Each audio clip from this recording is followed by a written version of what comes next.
Okay. Whew. Settle in. Settle in. Ah. Alrighty. Gotta get set up. Gotta get ready. I am not 100% ready.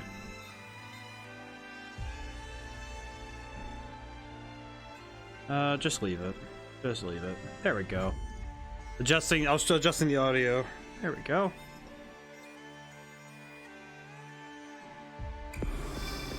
Ooh, bassy. Bassy today. Alright. Wait a moment for everybody to show up. Wait for everybody to come out. Okay. Also wait for that to go out.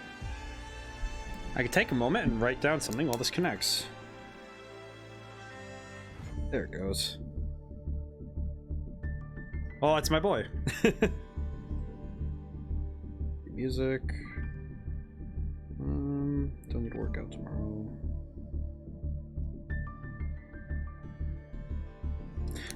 Tomorrow's gonna be a very physical day, but today I get to play cards.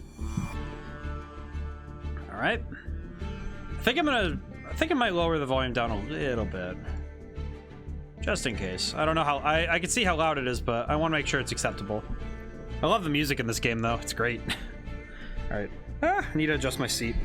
Pardon me a moment. Yeah. Sorry. Even this far into learning how to be a streamer, and I'm still this unprofessional. How could I? Yeah, there we go. Now I won't be. So there we go. Now I'm good. Now I'm ready. There we go. All right. Hi again. Hi everyone. All right. So I have a new challenge today. Goal is to do another draft challenge. I'll grab my login bonus before I go too far. I normally don't have the game volume this loud, so this is fascinating for me. Yeah, it's new dailies. Ooh, yeah, I'm gonna turn that down a little bit. There we go. Okay, so so when I say a draft challenge, and I think this is, it's not really easy to do this often, especially for what I do.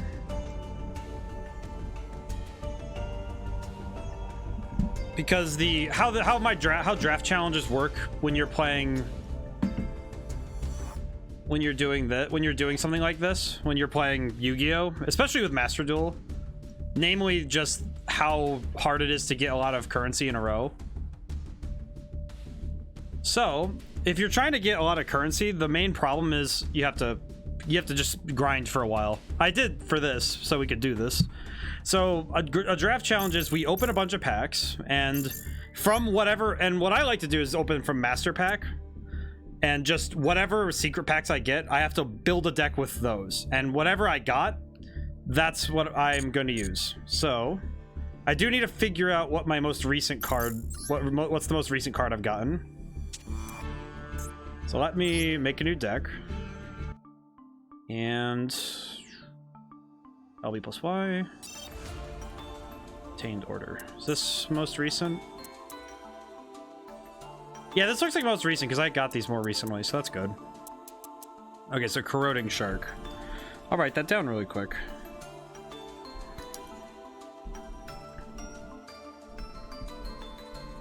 I think that's the most recent one. I'll switch it up just to be. Yep. Okay. Yep. Okay. So that's accurate. Good. So the idea is that I have to try and build something with whatever I end up with. And I'll try to take you guys through my process of how I build decks. Unfortunately, I have to not use some of my staple cards unless I get more copies, but we'll see. So, but should I grab some of the new packs? Ooh. Does anybody have any opinions? I usually go master pack just because it's, you know, you get the most cards and the most random stuff. But I haven't actually gotten to use any of these new stuff yet. But I'll let you go. If anybody has any opinions, I'll do it. But I might just go master pack and hope for the best. It's what I like doing. Wait a moment.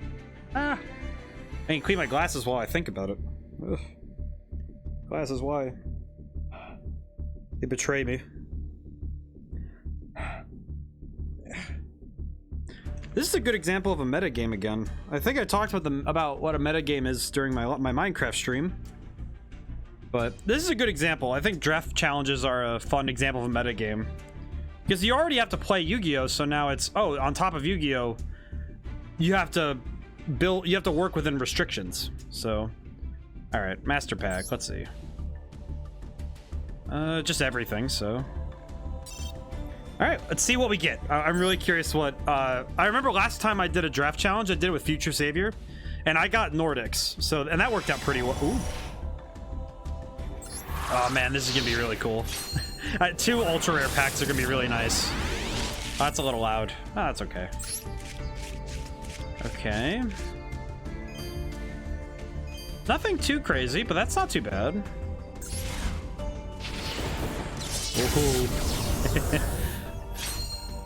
Alright, I'm hoping for some big money on this one, but we'll see. F8 Dong Drex. Oh, dude, yes. Okay, awesome. Okay, this is gonna already be fun for me. So one of the secret packs we just got was for the FA cards. I love these cards. So if I have a reason to build a deck for them, I will do it, because that'll be awesome. Alright, let's see. What else? Okay. Alright, Phantom Knights. Oh, so Phantom Knights are also on the table. Oh, man. Okay. Phantom Knights are really good. But okay, so it's either gonna be my love for one archetype or the actual might of the Rusty Knights. Oh, I got another copy of Venom Swamp. Oh, that's not too bad. I was already working on a Venom deck, so that might be, that'd be kind of cheating, but we'll see. Ooh. All right, Reasoning and Ride of the Valkyries. Okay, so Valkyries are also on the table. All right, lots of cool archetypes. A lot of ones I will wholeheartedly admit that when it comes to FA, I played them in Duel Links a lot because they're really good there. But oh man, I'm gonna be stuck now because I have some really good ones available to me. I really like opening cards. I don't know. I know some people aren't. It's not like a satisfying ASMR thing for them, but I know some people really like they like opening cards. There's a satisfaction to opening and ordering, and I definitely get it because I love ordering cards and organizing. I'm a bit of a nerd that way, but that's okay. Ooh, Burning Bamboo Sword. Okay. I'm sorry, what? If you activate a bamboo sword, you can skip your opponent's next main phase 1. My goodness. Okay. Okay. So if I could figure out a way to get bamboo cards regularly, I could probably use some good stalling power, but... Find a Magician. I don't think I've played much with wind-ups either. Alrighty. Last one.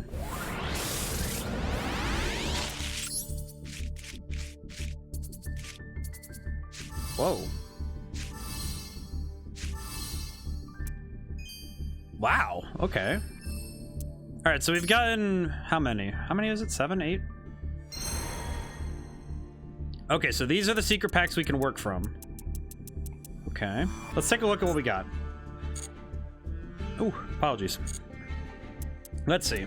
Magnificence of Angels, Curse of the Serpent, Impending Assassination, Wind Up. Ooh, all of these are really good though. So let's see. Enchanted Threads is Shadows, which would be really good. Combatants of Flame is Lavels. I haven't played much of Lavels. I know they have some good boss monsters, but UA and FA monsters, so that would be... I think I would be there far more for the FA monsters because... Oh, they have... Oh, I didn't know they had a Link monster now. Oh, that's cool. Gains attack equal to total levels of FA monsters this card points to. Okay. Neither player takes battle damage to follow this card. Place one athlete counter. Remove one...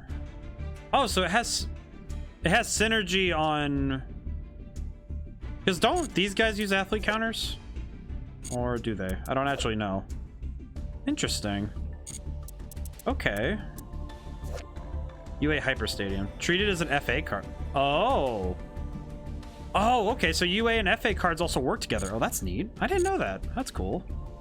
Wind Up Soldiers is all... Wind Ups and Despots. Okay. Both of those are pretty good archetypes. Raid Raptors and Rank Up Magic. Wait, do they get the really crazy one? Yep, Ultimate Falcon. Yep, there it is. Okay. Phantom Knights. Phantom Knights would be really... I know they're the ones that people really like Phantom Knights because Rusty Bardiche is really good. I do know that Rusty Bardiche is one of those cards that people really like, so... I do know that much. Oh, whoops. And Impending Assassination is Time Lords and Mech Lords, which I don't think I'll work with that one. I already have Time Lord stuff, and I'm not too worried about it. Venoms would be an interesting challenge, but more because they're harder to use than anything. And the last one was Valkyries and... Yeah, Valkyries. Okay. And just fairy cards in general. Okay, I could get more copies of Honest. Okay. So I have 3,000 gems to spend. Ah, but which one? I wanna dump 3 into one. I wanna dump all 3 goes into one archetype and see if I can get the best I can. Oh, whoops. Let's see. Anybody have any ideas? Focus, because I kind of brought it down to the Phantom Knights, because the Phantom Knights are just a really strong archetype to work with, or doing the UAFA stuff, because that would be fun for me. It'd be fun for me, but that's more because I love the FA. I like the dragster type stuff. I don't know, it's fun. I could also do Venom, but all these archetypes are really good though. They could be really fun. I should probably do something people don't play very often. And people play Phantom Knights, so... You know what? I'm gonna go with my gut. I want to do FA stuff. I want to do race cars. I want to do racing cars. Let's do it. Alrighty. Let's see what we can get. I'm looking forward to it. Oh. Oh my goodness. What? What? This is a blessed run, my friends. Okay, what did I actually get, though? Okay, wait, what? Oh, it's for the... Okay, those ones, okay. FA Overheat's pretty good, though. I'll have to see. We'll have to see. Okay. Ooh, 2 SRs. Okay, great. This is good. Chaos Hunter. UA Midfielder. Mutant Synthesis. Why did you show up? I just got that really... Look at this. Oh, this is great. What does this card do? If this card is fusion summoned, you can target... Okay, so destruction. Rest this turn, this card is unaffected by the effects of an opponent's monsters of the same type as that card. If this fusion summon monster you control is destroyed by an opponent's card... okay, so it's good for the mutant stuff, but... Okay, Chaos Hunter... Ah, okay. So that's good. That's good. That's really good for stopping opponents' plays, because banishing is important, especially in the modern game. Increase during the main phase and battle phase. Okay. Opponent cannot target FA monsters you control with effects. Add 1 FA card. I remember. I actually do remember that Hang On Mock is actually really good in Duel Links because of its effect. And Midfielder's really good. Okay. Well, let's see. Let's see what else we can get. All right, Sheehan Squire. Ooh, Turbocharger. I know that one. Do I need more Blue Eyes support? I don't really play Blue Eyes that much, but that's okay. Let's see. Turbocharger. Yep, Turbocharger's really good. So the main thing about FA cards is that when they increase and decrease their levels to activate effects and to do certain cool things on the field, But FA turbocharger, the thing I like about it was that when it gets its level to 7 or higher, it can stop your opponent from activating things during battles, which is really helpful. 1,000 or higher, LB becomes 1,000 less than theirs. Interesting. That might actually just be good for what we're dealing with. A lot of these cards have the ability to return themselves. Oh, this works like lose 1 turn. Okay. Once per turn, you can change their battle positions and negate their effects. Okay. That's pretty good. I know some of these cards become a little worse when you consider the current game, but a lot of this is really good. Oh, aliens. Okay, I actually, for another deck I actually do need another copy of Stealth Buster, so that's actually kind of nice. And Lord Gaia, the Fierce Knight. This card, if your opponent controls a monster, you control a monster, you can special summon. Okay, that's cool. So he can get up to 3,000. It's not great, but he's not too bad. The ability to get the cards on the field for free is really nice, though. UAs. Ooh, FA Downforce. I actually really like this card because it's one of those ones that lets you really just jack up your monster's effect damage. It also lets you get their attack up, because then all of the effects start chaining off, so it can do some really weird stuff. Ooh, UA Libero Spiker. Okay. I actually have Lot monsters, so that's a nice one. Goalkeeper. Okay. Can only special summon once per turn this way. During your opponent's turn, you can target one you control. Can't be destroyed by anything. Oh, that's quick effect. That's good. Dead Heat. Let's see. When your opponent declares a direct attack, you can special summon one. If your FA monster destroys by battle. Okay. Only thing I'm getting worried about now is I haven't gotten any of the... There's a tuner monster for the FA cards that I need, so... I'm a little concerned I haven't gotten one yet. Ooh, okay. I'm gonna look through some of this other stuff before I get down there. Okay. Playmaker. Special summon. When another controls an attack, you can have this card lose 800 and it gains 800. Okay, so he's able to move it. He's able to move his attack around. That's pretty good. And that gain doesn't go away, so... Oh. I just realized how these UA cards work.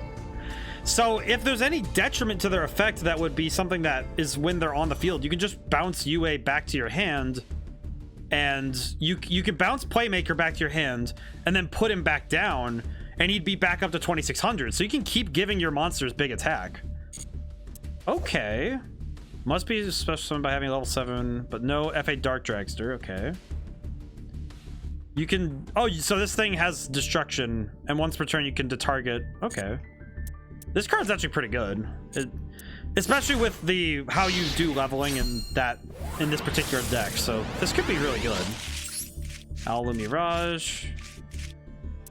This card for all monsters lose equal to their own level. Oh, so it's kind of like an anti card for this set. Oh, that's weird. FA Winners. If you control an FA monster, this card cannot be destroyed by your opponent's card effects. When is at least 5 higher than its original level, battles. Banish one card from your hand, field, or graveyard. If 3 of your FA field spells with different names are currently banished and were all banished by FA winners, you win the duel. So if I have a bunch of field spells, I could banish 3 of them. I have to banish 1 each time an FA monster battles a monster and does battle damage. It's not great for winning the duel, but it could be enough to put the pressure on and make them make mistakes, which could be good. Wait, what does this one do? During the main phase only, destroy a battle, discard one random card from your opponent's hand. And if this phase of cards is destroyed, you can add 1 to your deck. Okay. Interesting. Okay.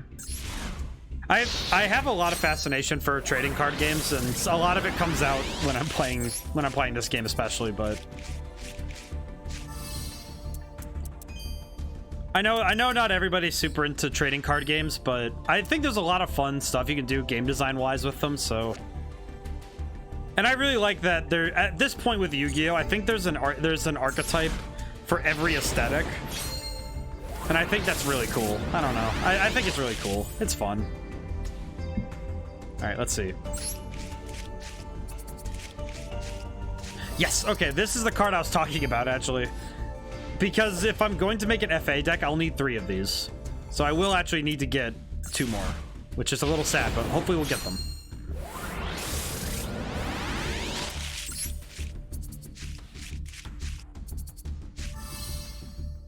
Ooh, Motorhome. I love this card, even though it's not fantastic. I just really like it. Because as it gets higher in level, it just gets to dumb levels of effects and stuff. It does some really dumb stuff at the higher point. Because if you can see, it does... If it gets to level 11 or higher, it can't be destroyed at all. And if it's level 13 or higher, it can let me get a bunch of stuff from my graveyard, so...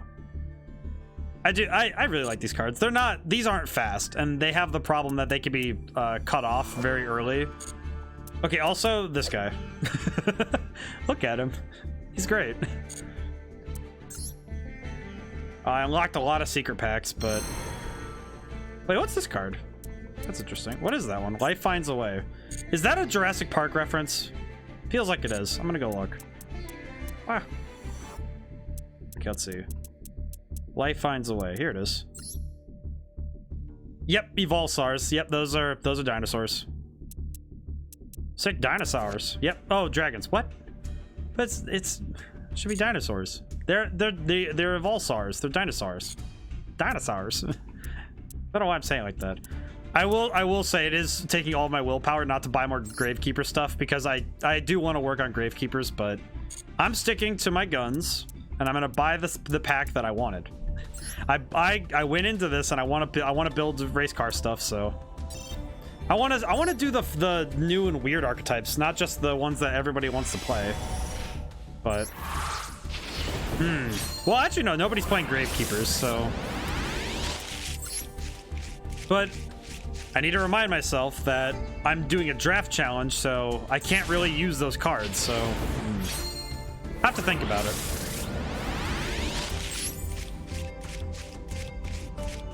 I think it might be worth my time more to try and build one really good deck than try to build a bunch of dumb ones. Because if I spread out my resources too much, I won't be able to build a good deck, so we'll see. Ooh, FA Pit Stop. Actually, having a lot of these would be really helpful. So we need those too.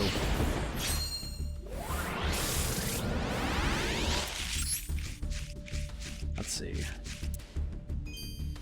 I'm probably gonna have a million of these guys, aren't I? I at least can craft some things if I get enough points from doing all this, so we'll see. I don't have a lot of points as it is, so should be okay. Okay. Another FA Pit Stop, Dark Dragster, and Ecole de Zone. If the turn player summons exactly one monster, destroy it. Summon one mass token to their field.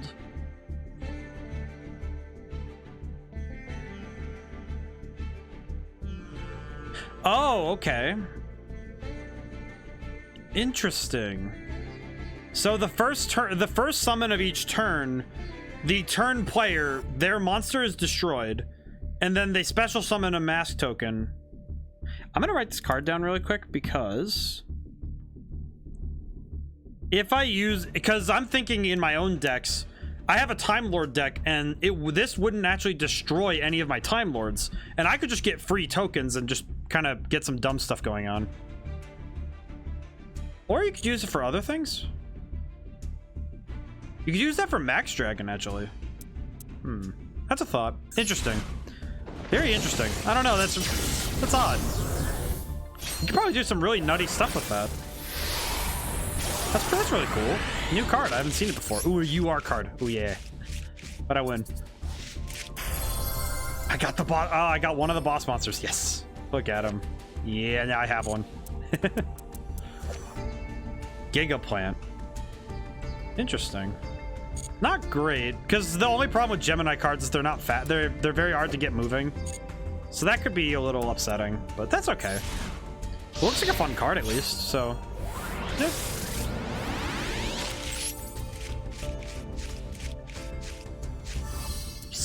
Ooh, I got Sea Crush Wyvern. Okay, cool. I do want to build an A to Z deck at some point. Also, obligatory Castlevania reference. Konami couldn't stop themselves. Look at it. That's a Belmont.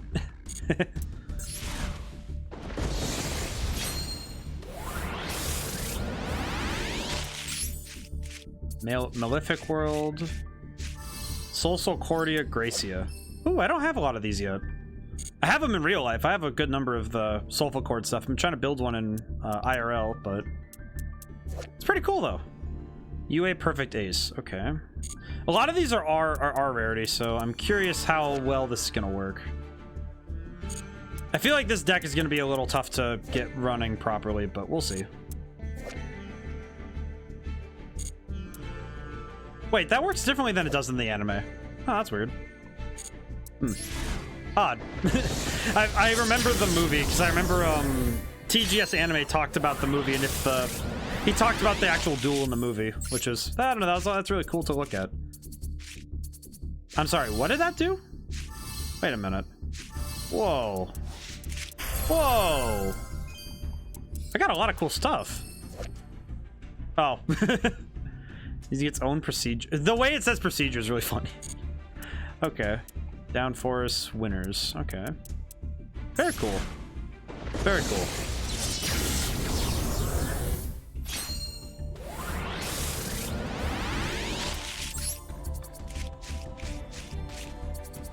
XX Dart Saber. Okay. What is Strength of Prophecy? Okay. It's a spellbook card. UA Penalty Box. Just throw. I like the artwork on some of these, because some of these are really funny. Banish that opponent's monster until your opponent's second end phase. Use once per turn. You can banish a card from your graveyard to add a spell from the deck to the hand. Okay. I am wondering now if I'm going to be able to. I'm wondering if I'm going to be able to build an FA deck or build a UA deck instead, but we'll see what we end up with. Oh, Pledge of Sword. Okay. Interesting. Okay, last set. We're gonna see what we can get. I might need to use crafting points to get what we're missing, but we'll see.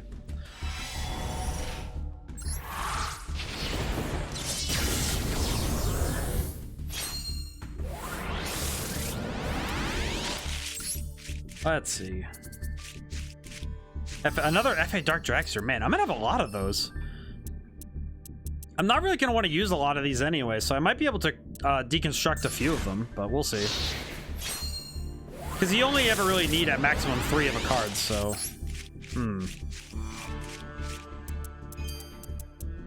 I like the aesthetic of these guys, because look at them. It's kind of like Tron, you know, how they do the arenas and stuff for the sports events. That's what it kind of reminds me of, I don't know why. Same with the FA stuff, really. It kind of seems like the both of them would be in the same universe. Which is probably why they're put together, so... That'd be cool. 2 beige vanguards? Really? I don't really need those. I already have a lot of these, actually. I tried to build a deck with them. Ah, oh well. Hey, you know, if you're buying random packs, you can't really be upset with what you get. You just have to work with it. Okay. I never remember what this guy does. This card is destroyed by battle. Send 2 cards from your hand to the graveyard. Draw 2. Okay. So he has a floating... I think it's +1, I think. No, that'd be -1, because that would be you're losing 3 cards and getting 2. The fish! I got the space whale. Awesome. That's actually pretty good. I remember he's pretty good, isn't he? 1 Earthbound Immortal. Oh, I could use him. I could use Earthbound Immortals in my deck because I'm probably going to always have a field spell up, so that should be fine. That might be really good, actually. We'll have to look and see. Oh, that's stacked. Whoa. Whoa. Oh, that's really good, actually. Wow. A lot of SR cards. Holy smokes. That's really good. Venu. Oh, that's a nice that's a nice bird. I was supposed to say dragon, but it's a bird. Stupid donkey. I love him. He's great, though.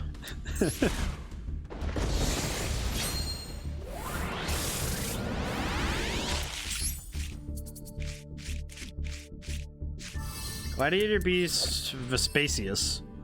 Interesting. Okay. I have a lot of cards now that I think about it. So I should have enough to work with. I just don't know if Without a lot of copies of the tuner monster, I don't know if I'll be able to do an FA deck at least well. But we might need to wait and see. Okay. Let's see what else we can get. Grand Soil? Elemental Lord. Having exactly 5... Oh, I remember that from some of the single player duels. Okay.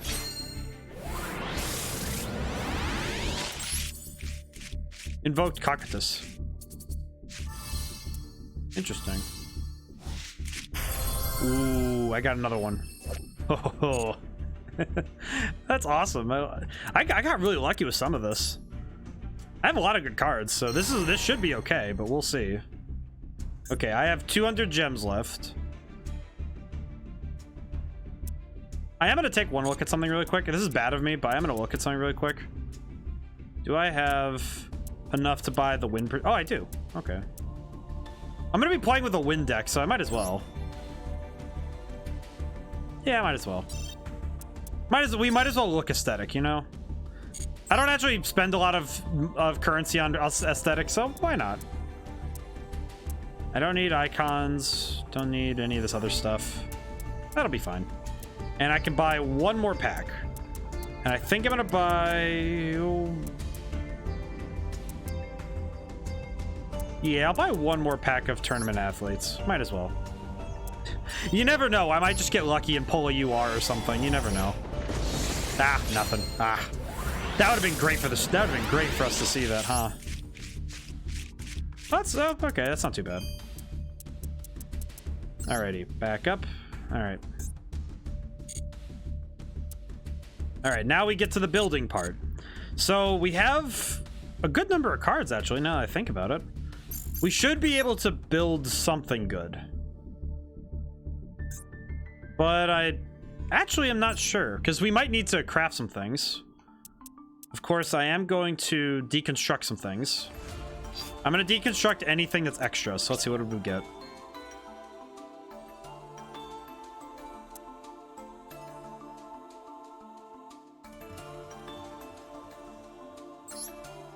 Okay.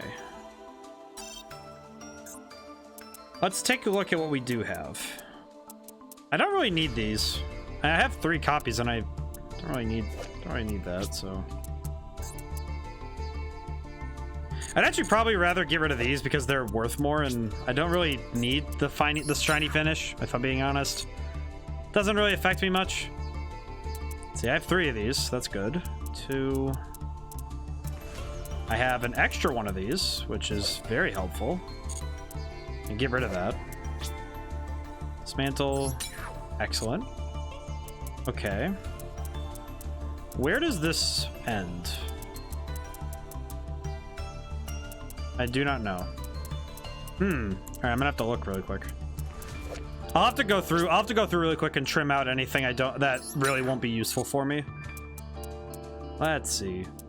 Cerulean Skyfire. I don't really plan on building anything with Hemon, but I'm gonna wait on that because I don't want to just get rid of cards that I shouldn't just. I'm not gonna just like get rid of cards for no reason. I thought I had a Stealth Buster. Oh, that's weird. I have 1 of these. That's not great. How many can I craft? 1. Okay, so I need 15 more points. Do I have any more? Interesting. Okay, I'm gonna need because I'm trying to see what important linchpin cards I have and what I can work with. So I need to figure some of that out really quick. Marvel the Greater. Reasoning.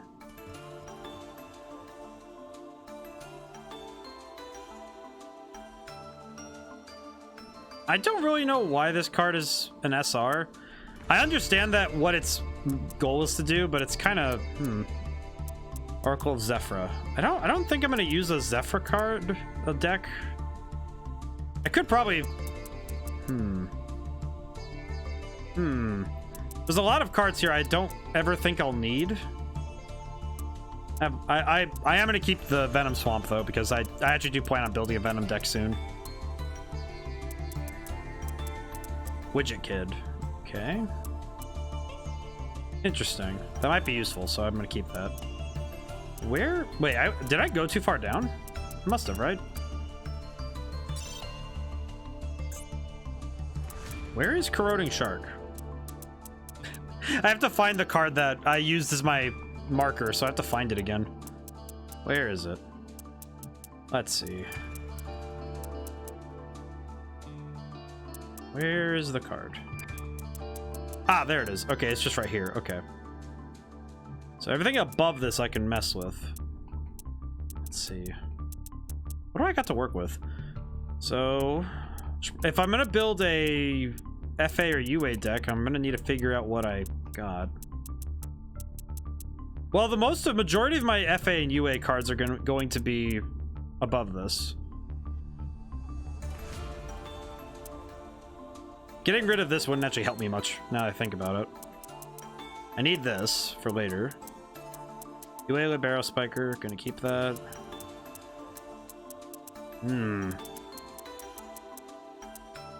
I'm still very tempted to get rid of Reasoning, because it's not particularly helpful. Power Up Adapter. Ah. I'm looking through my cards. I'm trying to find if there's anything I can get rid of right now that would be... How much would I get for this? 10. That's not really helpful.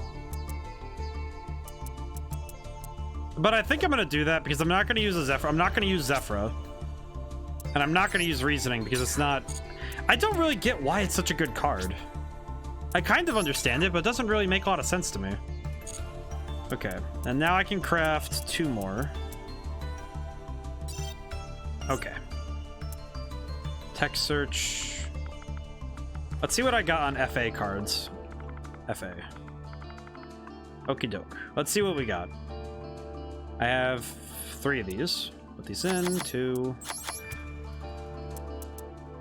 I don't have Sonic Meister. Oh, I need to get some of that.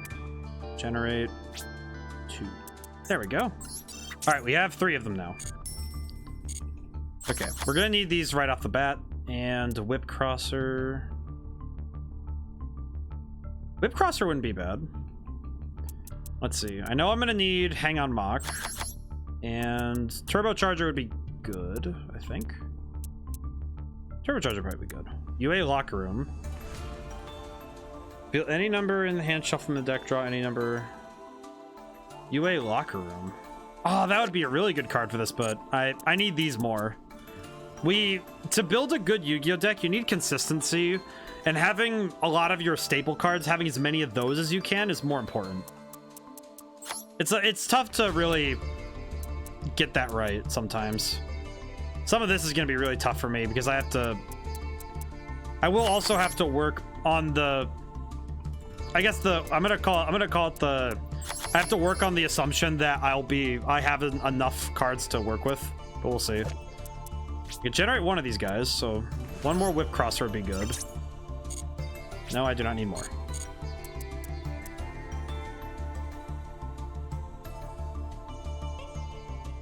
Let's see. I don't know if Turbocharger will be good for this deck, but I might need to look and see. UA counts as an FA card. You can add 1 UA or FA monster from your deck to your hand, or add 1 UA Stadium. Reveal 1 field spell in your hand to pay 1,000. Special summon during your main phase's turn. Oh, it's an extra normal summon. Okay.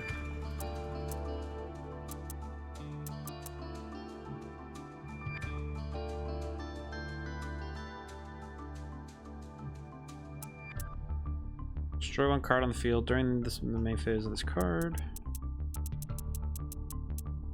During your main phase. Except for the turn this card. Okay. Throw 3 of those in, but only because I'm not quite sure what else we can do yet.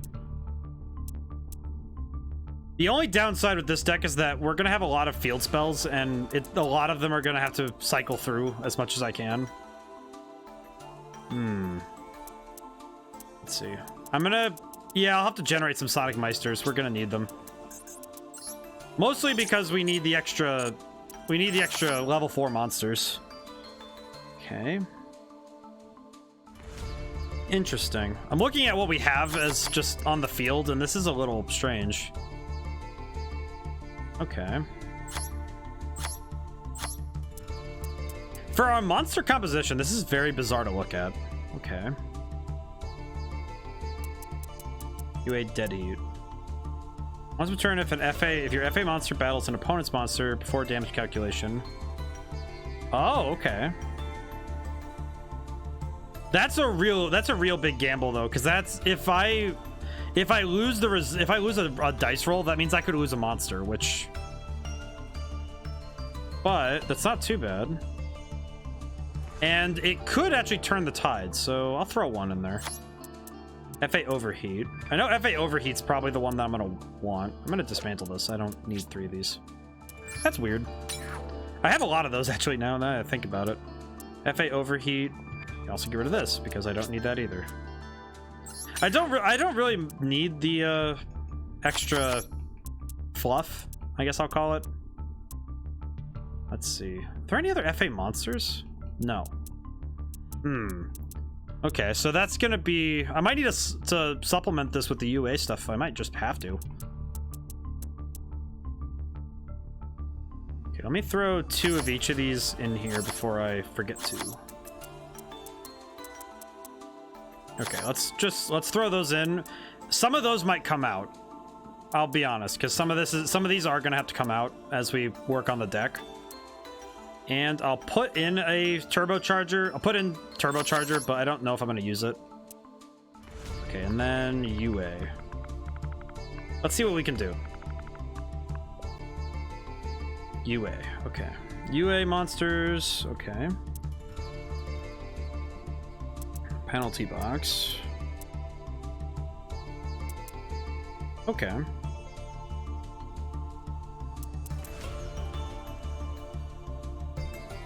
Interesting. So what can I do with UA monsters for this? I'm trying to think of what else I can do with these because I have a good number of UA cards, but it seems like their synergy is only as good as just being in the same.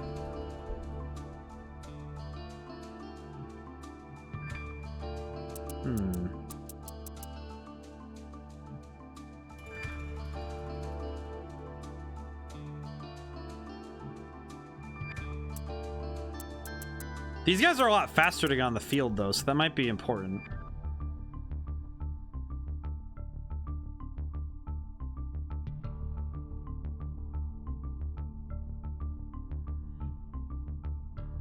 I see, okay. So if this card... So this card is a really good equip card for the archetype because of how it works, but...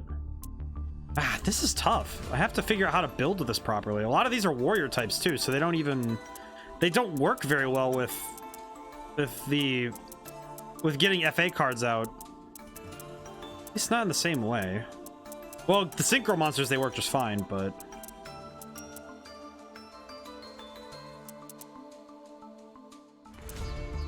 Okay. I'm trying to think of how I'm gonna work with this. 7. And FA Auto Navigator is level 1. Okay.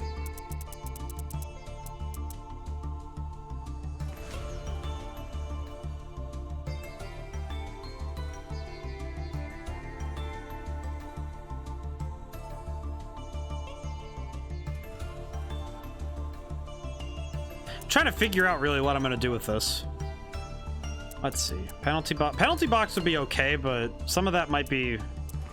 In this deck, it'd be really hard to make it work right. The Barrow Spiker. You can shuffle 1 from your hand to your deck, special summon with a different name, then return this card to the hand. So getting some of these other UA cards, I could probably start doing some weird switch out stuff if I build it right. All right, let me just add these in. I'll add the cards that I think are the best ones.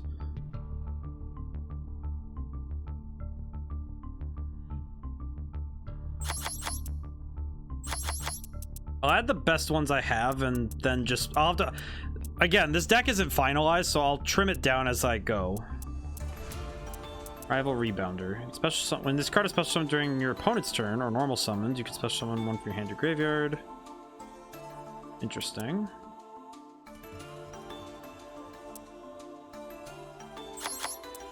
Ah, battle damage isn't gonna be very good, is it? Anything that's reliant on something like that might be a little hard to use. Okay, so my goal, so I'm thinking about how I'm gonna work with this deck.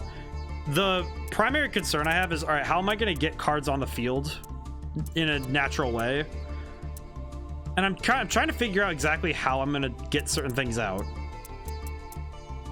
I think I'm gonna only have one copy of Dark Dragster because if I get stuck with too many copies of him, of Dark Dragster, that might be really bad. And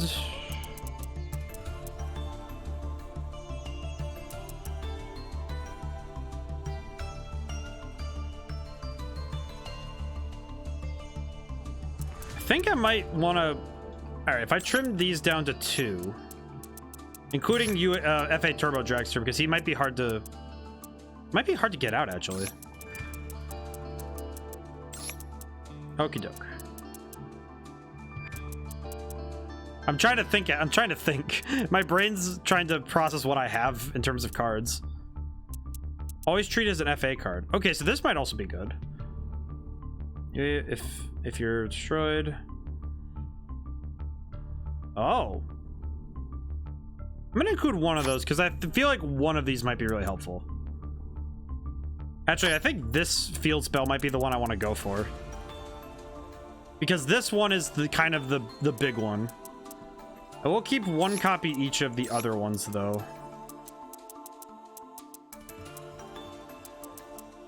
And I definitely will. Don't think I need as many copies of Downturn, but Pit Stop I'm going to. Test run. Control 1, try to change battle position to show one card of the field. That one's good. FA Overheat.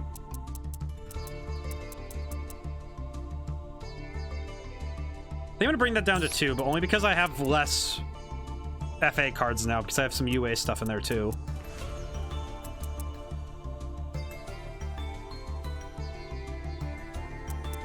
UA turnover tactics. Shuffle as many as possible. Okay. Goalkeeper, rebounder. Okay, so I'm thinking about how this deck is going to work. Because if the deck is built around moving cards back and forth between my hand, I should be okay, especially with the number of UA cards I have. Could probably bring down, I think Whip Crossarm I don't want to keep 3 of, but okay, I can take out the search now. So now I can add in some regular cards. I do kind of want Earthbound Immortal Chukaka Fish. If this monster can get on the field, I absolutely will be able to do some. I'll be able to do some major mess ups with that. And also, it might just be it's a fun option to go into. And this deck should primarily be it's Earth and okay, so it's Earth and Wind. So I could go into Grand Soil. But that's a little risky, I think. That's a little too risky for me to bank on it. I'm also going to get rid of these 2. Actually, wait, no, keep those. I don't know why, but keep them for now. Let's see. Do I have anything else that would be useful for this deck? I'm looking through and I'm trying to figure out what cards would be helpful. Mainly because there's some of these cards aren't general support, right? Because they don't just fit into anything you want to put it in. So,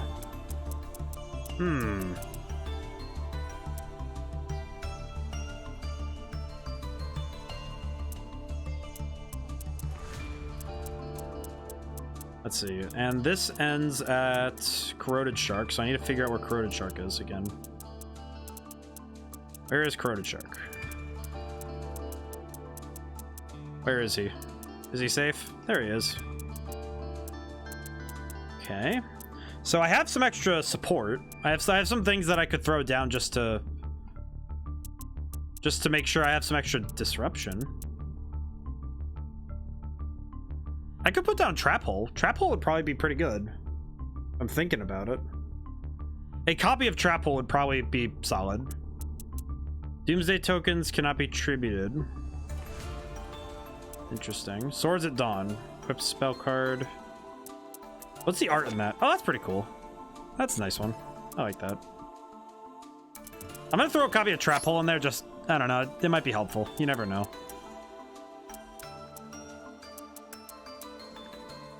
One tuner. I don't have any fire monsters, so I can't just put that in.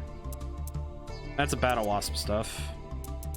2 level 8 monsters. I actually probably could go into something like this if I needed to. Trickstar.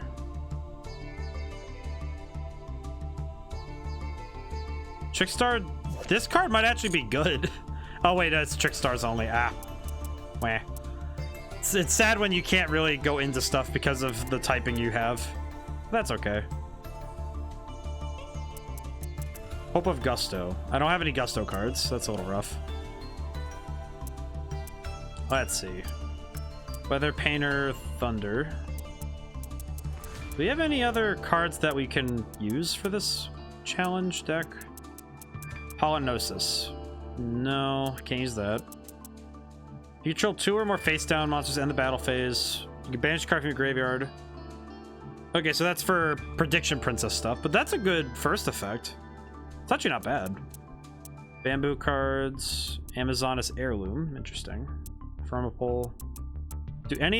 Are any of these good for me right now? Oh. Eh. It's something. It's something I can use, so maybe we can use it for something. Okay, I do apologize for making the deck building part of this go a little while. I do. The tough part is I have to build with only the cards that I get from the packs, so I have to figure out the best thing I can.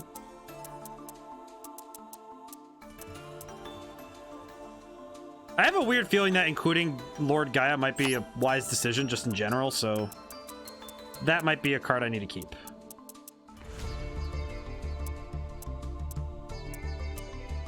Okay, I have 1 of each of these now, and 3 of this. Because I can't use terraforming in the draft version of the deck, I can't really just swap it in. We'll take out 1 copy of Test Run, but only just to make sure that I don't get stuck with a ton of them.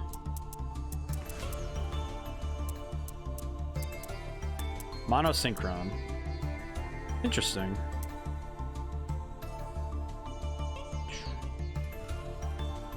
Sphere Kribo's pretty good.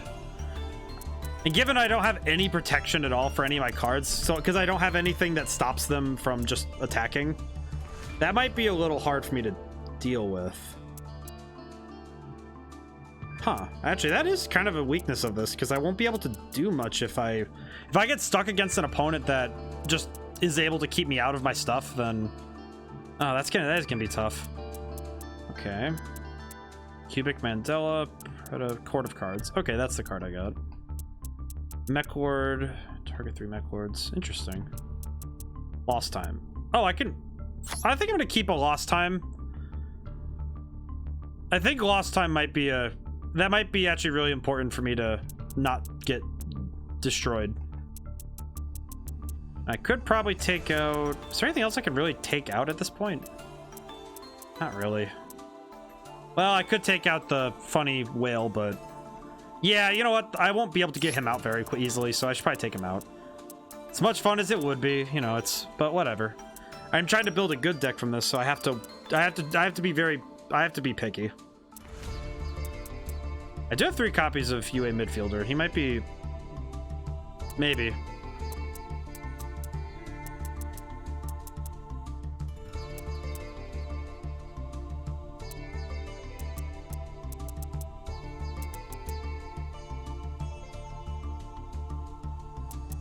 I think I'll throw in 1 more copy of Whip Crosser and take out... I think I'm going to take out a copy of...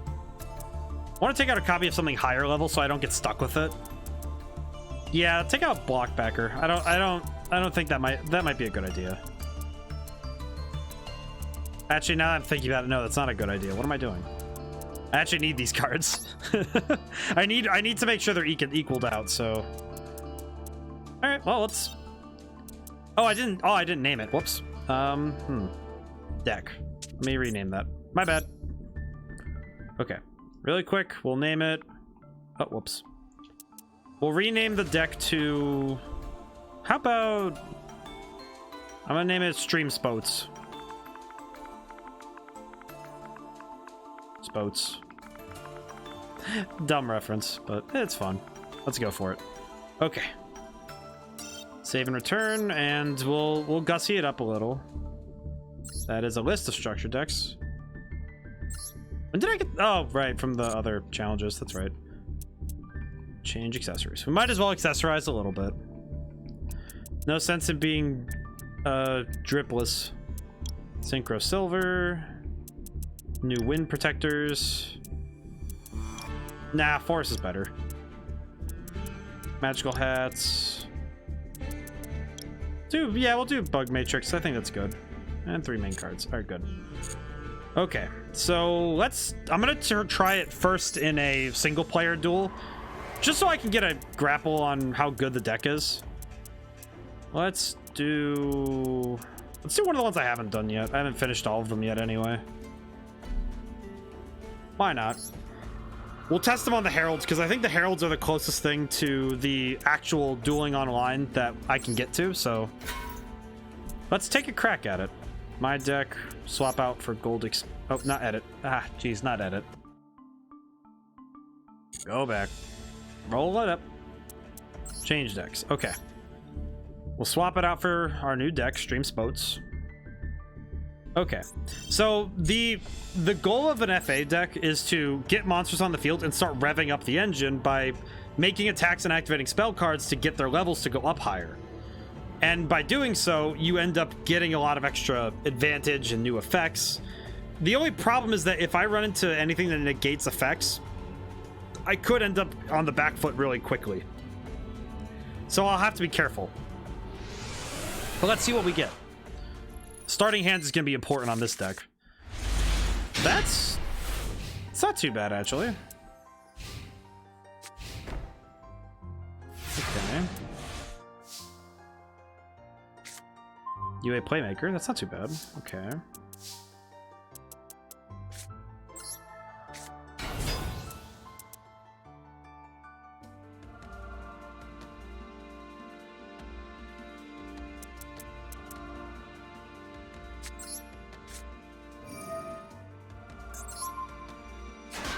Oh wait, no! I clicked too fast. Okay, I'm gonna mulligan that one because that was really dumb of me. I'm so sorry, guys. Oh my goodness, that was dumb. I just accidentally clicked. Oh, that's really dumb of me. I'm so sorry, guys. Oh, okay, I gotta be more careful. Slow down. Slow the hands down. Take a breath. That was really stupid. So when you're playing a game like this, it's best to do 2 things. You need to read, and you need to slow down. I think I'm getting too quick because I'm thinking, oh, I need to, you know, pick up the pace, make sure that things are moving quickly. I don't need to do any of those things, so it should be fine.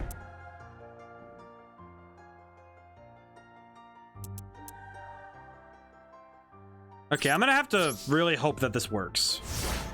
I kind of I got a bad hand on this one, so I'm kind of sad that I didn't I lost my hand this time. Okay. Might as well trap hole it. I'm pretty sure this AI is about to get a first turn. He's probably gonna be able to summon something right away, so. Yep, okay. Okay, I'm just gonna have to really hope that he didn't get... Yep, okay. So he was able to summon right away and get something out. That's not good for me. Okay.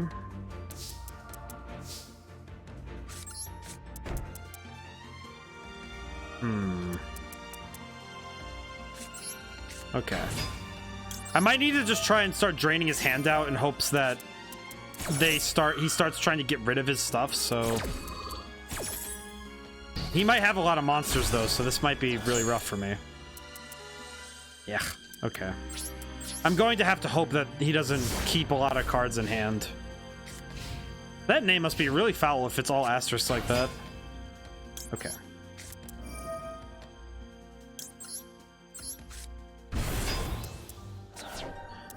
Oh. Man, that hurts. That hurts a little bit too much. That hurts me a little too much emotionally. Man, that's rough. Okay. Blockbacker. That's... Ah, jeez. Okay. I might need to edit the deck some, because that's not... This isn't working very well. Ow. Okay. Alright, if I can draw any spell or trap card or something I can summon... Dang. I might need to... I might be end up conceding this duel, but we'll see. So, my goal with this draft challenge, since it's just me today, my plan is to win... I have to win at least one duel in the offline mode and one duel in online. That's the goal. I might if I lose too many duels in a row, I might allow myself to forego it and just try to get this deck to work. Ah, jeez. Okay. What do we got?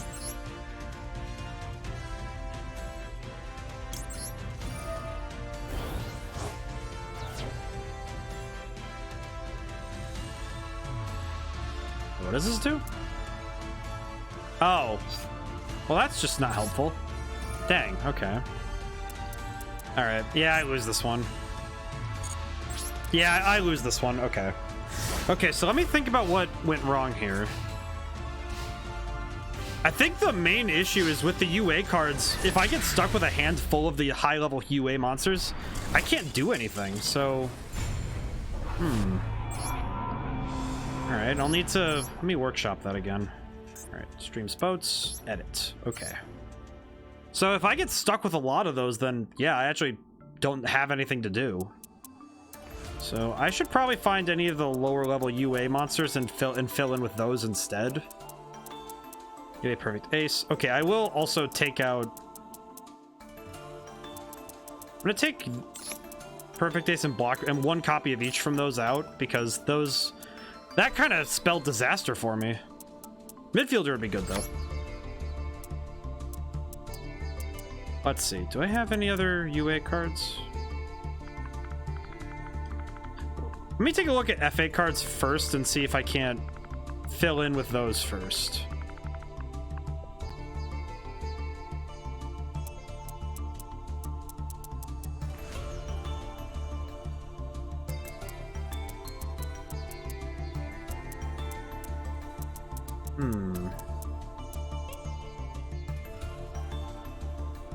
Actually, I could just use UA Hyper Stadium and just stick with it. Because I don't really need all of these other field spells if I just have UA Hyper Stadium. Oh, but I kind of need the other field spells, don't I? Okay. Okay, Trap Hole's not really helping me much, to be honest. Let's see. Dead Heat was... Actually, I might need to include Dead Heat. I think having extra copies would be really good, because I can't... If I get stuck with something, I can at least search, so that'd be good. UA Man of the Match... That might be good. Maybe. Okay. Now let's look through the UA stuff and see if they have any lower level monsters. Oh, that's probably why Midfielder is a really rare card, because he's a low level monster. I see. I get it now. Because the other ones are all higher level monsters. Okay.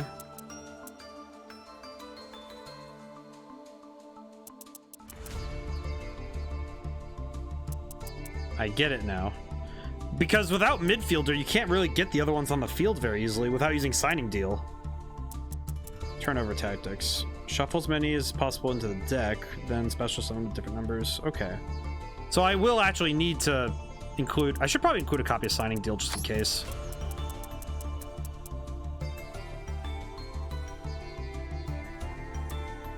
Actually, what I could do is just stack up on Signing Deal cards and then re-include the other monsters. Oh, Libero Spiker, that's also why. I'm now understanding why these monsters are higher rankings than anything. I see. Okay. That's also kind of sucky that I don't have any more copies of them. see. I get it. I understand now. All right. Let's see. Cut one of these out. I'll need to look through and see what I can do to make this a little more workable. I think pulling out a copy of... No, I'll leave Playmaker, but...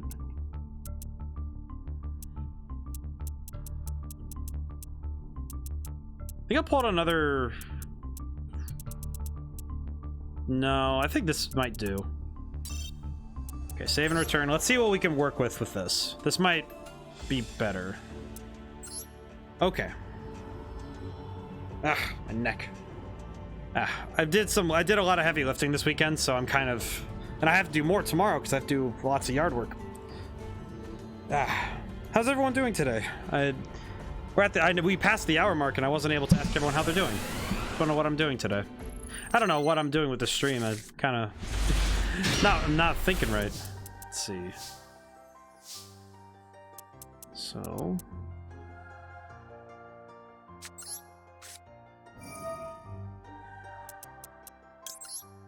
search out midfielder right away. Get out Whip Crosser. Bounce him back and get out. Also, hello. This is the free-to-play game. Yes, it is, Viceroy Combs. It's hi. It's where this is the one that's free. I'm doing what's called a draft challenge. It's essentially I opened a bunch of cards in a row and I kind of just had to build with what I had. So I'm gonna see how well I do with that as a challenge, but we'll see. Kind of worried this challenge isn't going very well already.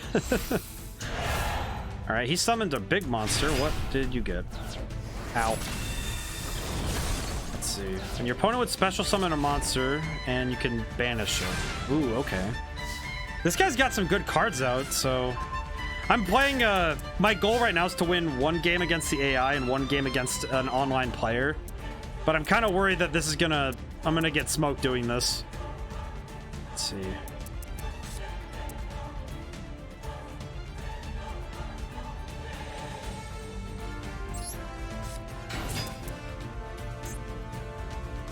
Let's see, what can I do?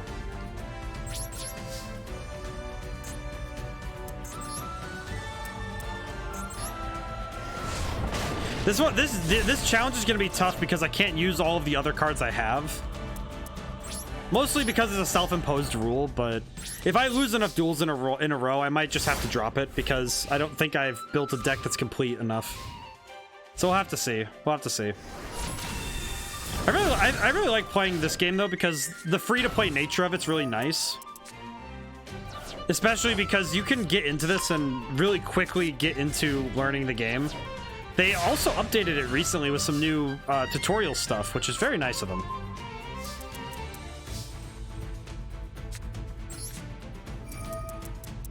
Yes, let's see.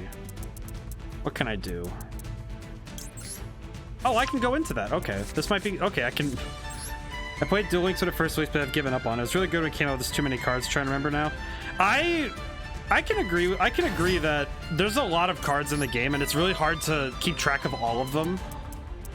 And that's actually sort of why when I look at how the game works, I don't really like to memorize.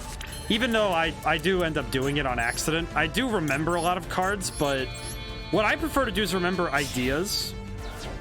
I agree that diversity makes it enjoyable. I think the ability for the game to be... The replayability of it is what makes it a lot of fun. Yeah, okay. Yeah, he was able to do that. Let's see.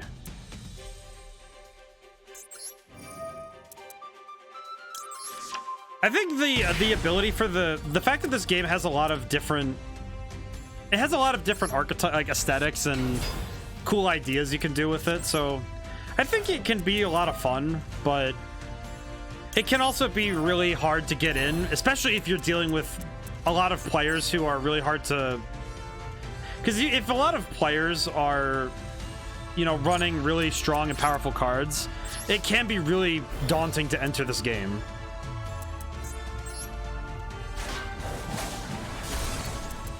especially the actual card game, because I think this game is very unapproachable if you don't have a good way to learn it. If I'm being honest, like, if even speaking as somebody who's played the game for years, because I've played Yu-Gi-Oh for a long time, and I still think that if you're not really able to learn the game in a way that's, you know, helpful, then it's really hard to get into it. And that's not by design, but it's just because there are a lot of cards, and, you know, you have to memorize a lot of things, and there's a lot of stuff going on when you're looking at games like this, so it's really hard. But I think once you learn a trading card game and you understand how it works, it can be really satisfying. But of course, you know, it does end up taking a lot of time to learn, which, so it's not great for everybody. What do I need? I think I need this. This might be helpful.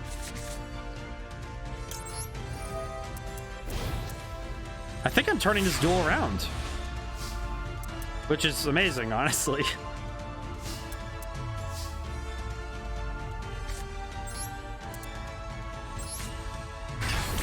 Let's see. Wait, is that a...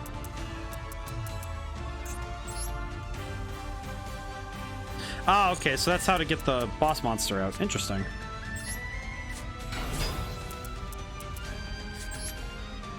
I think once you get a hang of how a card game works, it can be really fun, but again, I think it can be really hard to get into if you don't have someone to guide you.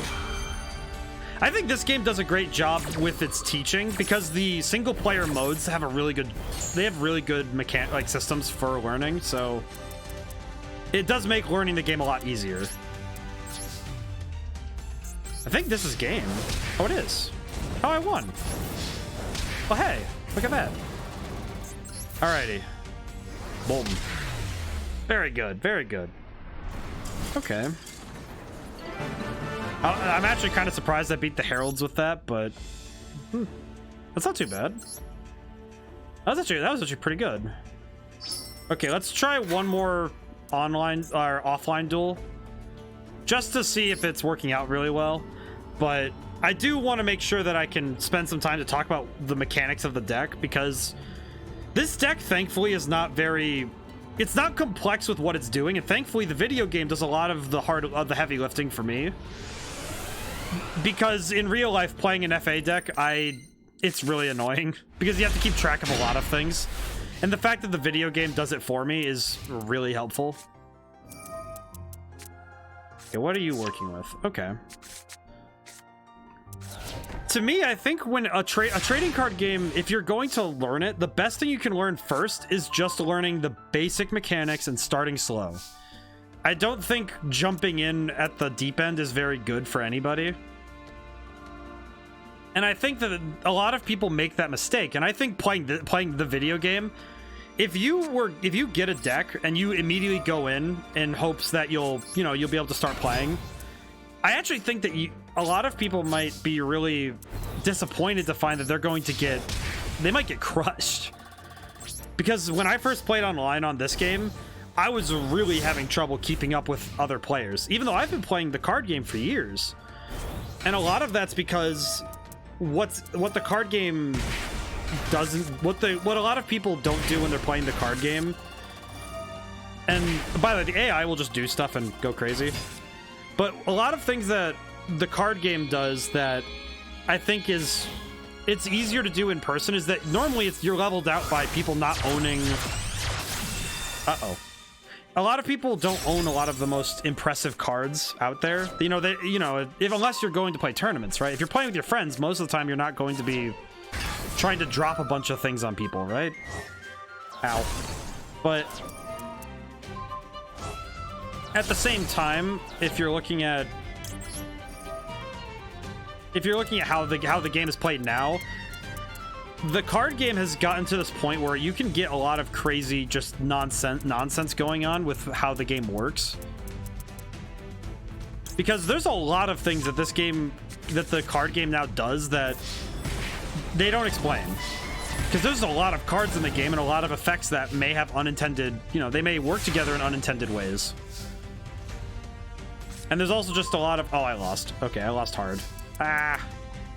Oh, well. I can set a monster and that's about it. Okay. Ah, that's okay. Is this game pay to win, or have you not done many player? I actually have played a lot of. I have actually played an inordinate amount of this game online. I personally, I think that because I like thinking about how I played it, I never really had to pay. I never paid a lot of money into this game. I think the most I've paid is $10 because they have the free, like, you know, a nice currency boost. But a lot of the gems I've gotten have just been from playing the game. And I lost that one, so that's okay. Okay. And I think that a lot of... I actually, looking at the game, and having played as much as I have of Master Duel, the nice thing is that they give you a lot of resources in terms of the currency. They give that a lot of that to you early. I think the trap that a lot of players, I think, ran into, and I think it's a lot of the players who didn't know what they were doing, is if you buy a ton of different, like, because when I was buying the cards earlier, Viceroy, when I was buying them, they give you a ton of secret packs, which are basically type specific packs to let you build a deck of a certain type. A lot of players I found that a lot of players who are new to the game who didn't know what they were doing would buy one 10 set here. They'd buy different sets a bunch of times rather than buying one set 3 times. Because if you buy one set 3 times, you're more likely to end up with the cards you need. And if you're able to get a lot of cards and then also watching what other people are using a lot, then you'll know what cards to buy. And I think a lot of people, they jump in and they don't know what's what, so they need to learn. And I think there are 2 ways to learn.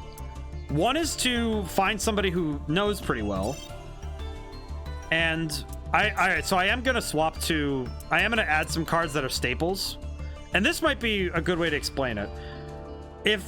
Because if you look at what cards are in... I'm going to use this as a good example. If you go to UR, which is the ultra rare, these are the rarest cards in the game. If you look at a lot of ultra rare cards, there are usually 2 reasons why they're there. Either they're extremely strong, or they're very strong for the deck they're made for. So if you look at a lot of UR cards, in theory, you could build a deck of UR cards and probably have something playable. Just entirely. And I will actually show this really quick, but I'll come right back to this section of the game, but I want to show this because I want to make sure that if anybody else is watching and they want to play this, they want to play Master Duel, I want to make sure that they know that to do this. If you're just starting Master Duel, the first thing anyone should buy, is one each of these. This pack set, they're each 800 gems. I have already bought all 3 of them. They also give you 1 copy of 3 of the best cards in the game. One of them is your first hand trap, which is Ash Blossom. This card, I think everybody uses it because they love it. It's extremely good for the current game. So is Lightning Storm. It does, and these cards, if you read through them and understand, not like you don't need to go through and learn all 11,000 cards, because that'd be just ludicrous. What is good though is learning certain cards. If you learn a selection of cards, especially the cards that you understand. If you find that there's an archetype or some aesthetic that you really like and you want to play them, then focus on them. I happen to have a focus on... I happen to be lucky because my game designer brain is I'm able to parse out the decks very well. So my experience isn't the same as everybody else's because I can look at any deck and say, I see how this works and I know what its goal is. Because every deck in a trading card game has a goal, what I call the end game. And if you're working towards your end game with every card you put in the deck, you're working with a deck that's stronger. If you add a card to the deck and it's not helping you get to that end game, then maybe it's not a card that should stay in that deck. So a good example, I should probably swap out all of the sports cards, the UA monsters. I should probably swap them out for machine type monsters so I could use machine support. Or I could do it the other way and swap in other stuff. But if I look at the cards and say, is this helping me win the game? And if I can say no, then maybe I should take it out. But I do think that this game, while some people could try to make it pay to win, I think it's actually a lot harder to do that. I probably shouldn't have put him in that way, huh? That'll be okay. This will be fine. But when I've played in player versus player duels, and also even in real life, I've played against other people, and it's never come down to, did I pay more money or did I not? A lot of times what it came down to was, did I understand, did I build a good deck? And when I was growing up, no. I either bought structure decks or I was playing a deck that wasn't really working. Which, you know, that happens. Because I wasn't sure how it works.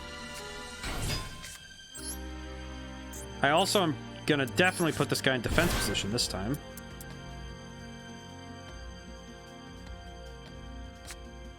Ah, okay. I think I understand how this works now. Okay. Does your effect go off? Oh, during your opponent's main phase. Okay. Interesting. Let me read that again. Add shuffle one from your deck, special someone with a different name. Okay. I think I understand better how this game works. But I think the hardest part of learning, I would say Yu-Gi-Oh! Is specifically, but I could also say any trading card game, is you need I think three components to learning the game well. One, I would say, is you need to have a place to practice. And no matter what deck you're running, no matter what cards you have, you should have a deck you should have a way to practice and a way to play the game. The second thing is you need to have, if you're playing with other people, you should try to start playing the game first with people who are able to tell you what went wrong. Because if you're playing with people online, generally they won't be able to tell you anything other than, yeah, that wasn't very good, was it? And it's like, well, that's not helpful.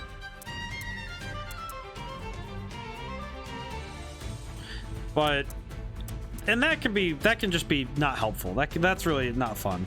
But if you're playing the game, because I've played a lot of Yu-Gi-Oh! And one of the things I found is that some people are really, they're really mean about giving you advice, which is just like, not really helpful. But if you find some people who are really good at telling you, oh, here's what you could try to do and here's what you could do, it's kind of like, okay, good. That's better. That's a lot better. Let's see, destroy this. There we go. Ooh, I could go into GT. But that might be tough. Ah. I think this game can be pay to win if you run into people who are playing.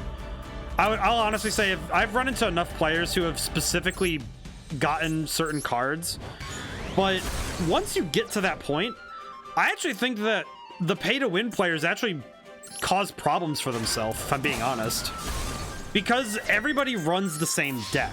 You know that they run the same cards and they generally have the same strategy, and by finding ways to put them on the back foot by using cards that they aren't thinking about, you can actually really throw them off their game. Especially if you have cards that disrupt them. And that a lot of the modern Yu-Gi-Oh! Game has come down to what's called disruption, where basically your goal is to really mess with your opponent as much as possible.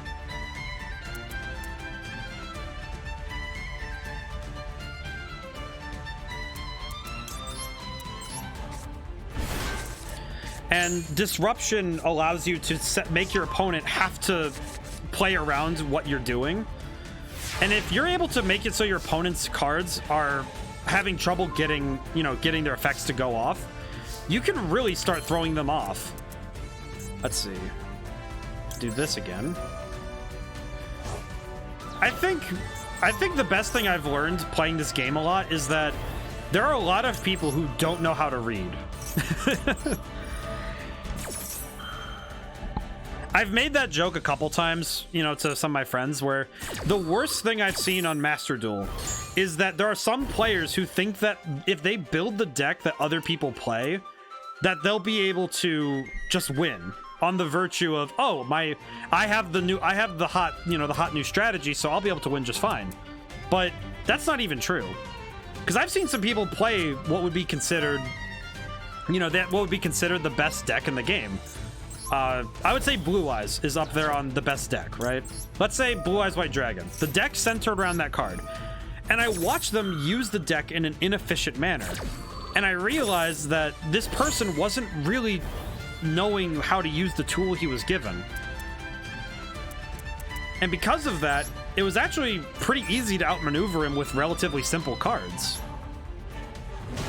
And some of that's because if you just read the cards over and you learn about, because you don't need to even figure out combos yet, right? Or like, you don't need to figure out how all these cards work together at all.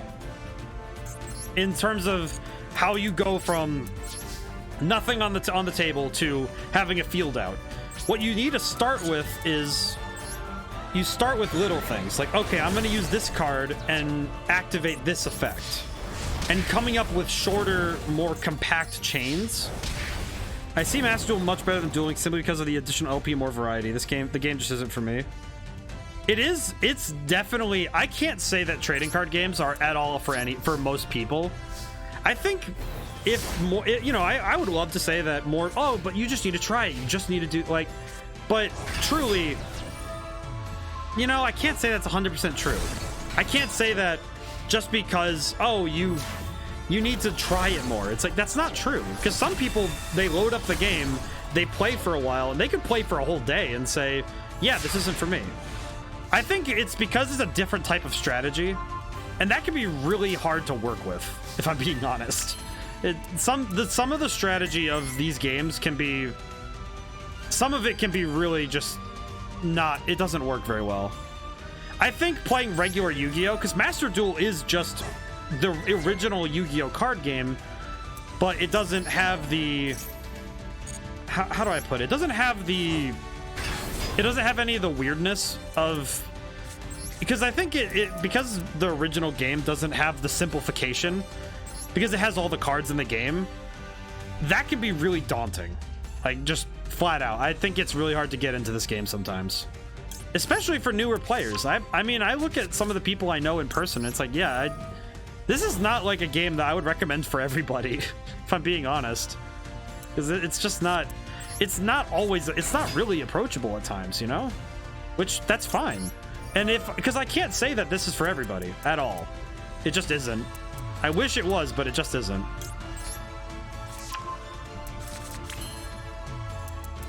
But I think watching somebody who's good at it is really fun. I've seen some players who are far better than me, and watching them go is just, it's bizarre.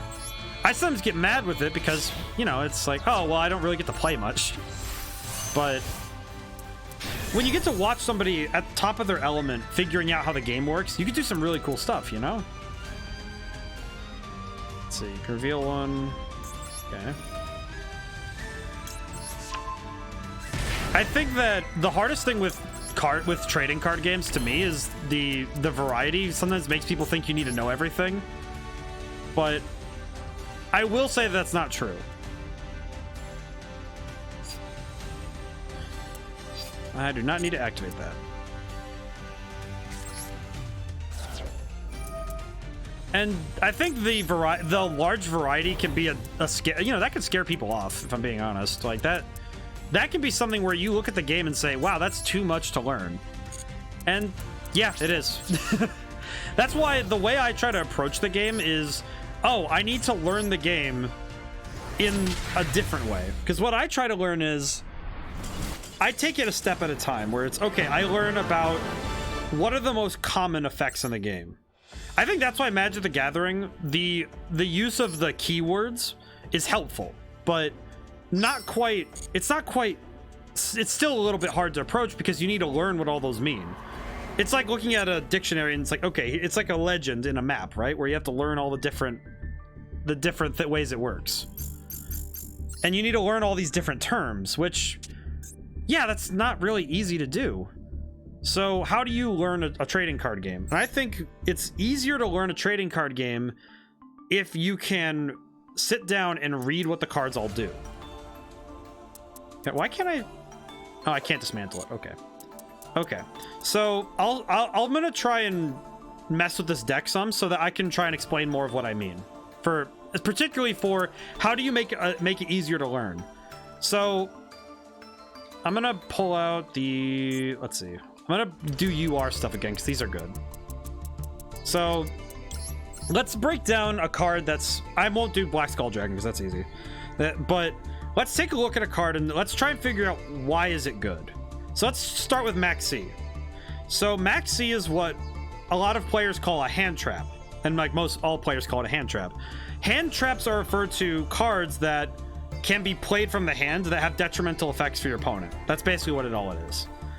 The case of this card, though, the detriment to your opponent is that the more that they special, because it says each time your opponent special summons a monster, immediately draw a card. So if you play this card, I also don't know why this card isn't banned or limited. They just were like, sure, why not? Just throw it in. But if you use this card on your opponent's turn, it makes it so that it puts a pressure on them summoning monsters.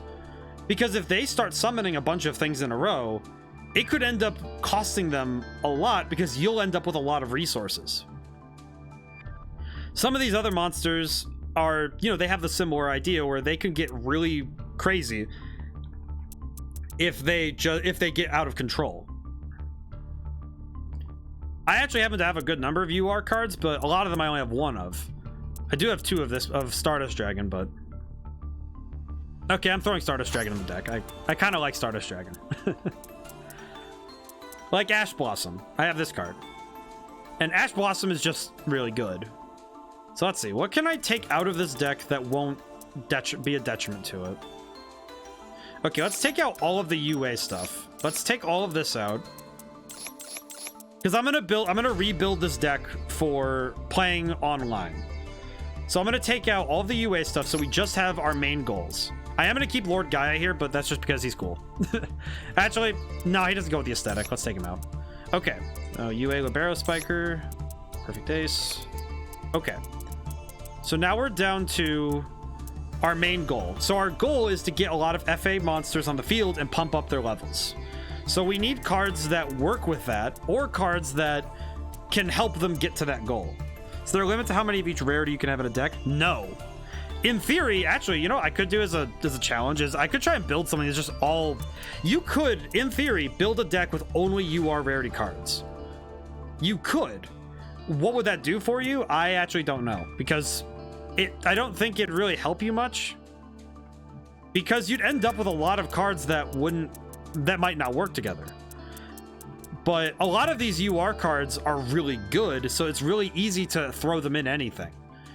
A good example is this whole row of cards, except for Kagari.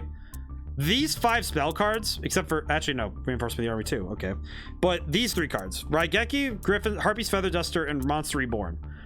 All 3 of these cards are just really good. No matter what deck you throw them in, they're good. And I'm actually going to throw in Raigeki and Feather Duster because these 2 are really good for what's called removal, which is what... If you need to destroy your opponent's cards, you need cards like Raigeki or Feather Duster to clear out the things that are trouble for you. Feather Duster is like... they recently unbanned it, I think last year or 2 years ago. But when this card came off the ban list, it's an immediate... You throw it in, it's great. And these are the kind of cards that are really good for players to get into. Because I think if you just read through the UR cards, you'll find a lot of cards and find out why they're good.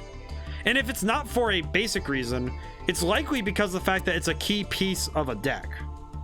Like all 3 of these. Dark Magician, you can have, and Red Eyes Black Dragon and Neos. All 3 of these are fantastic additions for their deck, because you need them. And the God cards are rare because they're the God cards. They should be. All right, let's see. What else can we throw in here that would be really helpful? Nightmare Unicorn. These Nightmare cards, by the way, are some of the most helpful Link monsters in the game, because they can be thrown into anything, basically. Similar to the other cards that you could just kind of throw in. Are there any Synchro monsters? Because this might be good to throw in. Crystron Quiari Gand. That's a name. What is this? What does it do? Wait, what does it do? Target monsters up to banish them. Okay. Interesting. That's neat. I'm not really familiar with those cards, so that's new to learn. Honest. Light monsters. The tough thing I think is just figuring out how to make a goal for a deck. I think if you learn that, you can probably make a deck with any archetype in the game. Because if you know what the goal is, then you know how to make the best deck with that goal. Because you know what cards to look for. Because you don't even need to know the cards, you just need to read them over. Because I'm looking at these cards and I'm thinking, well, what do I actually need? And what I'm going to need is machine types, because machine cards are very helpful. Actually, wait, can I just... I think searching is a good way to get things rolling. I'm going to look up machine in the text search bar, because I want cards that are just, you know, flat machine, whatever, right?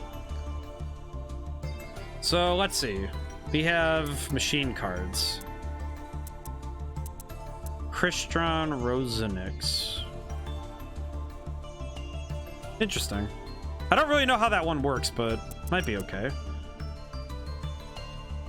Oh, Gear Giano. I love this dorky little nerd because look at him. He's a gear with little eyes. He's great. I love him. Actually, he might be really good. He might actually be good because of his effect. Because being able to summon back my monsters might be really helpful. I'll throw... Wait, don't I have Speedroid stuff? I do. Oh. I just realized I can do something with this. Okay, no, I have an idea. Okay, wait. Aha. Okay. So the deck I'm gonna run for now is going to be based on a monster type. So if you look at this, all of these are machine type monsters, right? So if I build around machine types, I might be able to use some cards that are really good for machine types. Actually, come to think of it, aren't all these wind type too? Are they? They are. Okay. It can be really hard to approach this game, but I think if you come at it from the angle of, oh, what if I try to learn it? What if I try to learn a certain type of card? I think it makes it easier. So let's see, what can I do? Okay, I think I know what I think I know what needs to be done. Yes, okay. Speedroid. This might be a bit cheatsy because I know that I have these cards, but I think I actually have a good idea now. Maybe. I think I have a good idea, but we'll find out. Battle damage if all these cards halved. This card's destroyed. It's an extra deck. I think Pendulum Summoning is one of those things that I think once that came out, people just really didn't know what to do with it. Because, man, I think Pendulum Summoning was the thing that complicated the game really hard.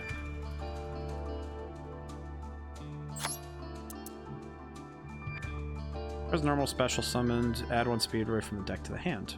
Okay. So if I throw Speedroid, because if I throw these cards on top of it, it might actually work, but that might also come down to whether or not I can actually figure out how this deck is supposed to work. But I might actually have something here.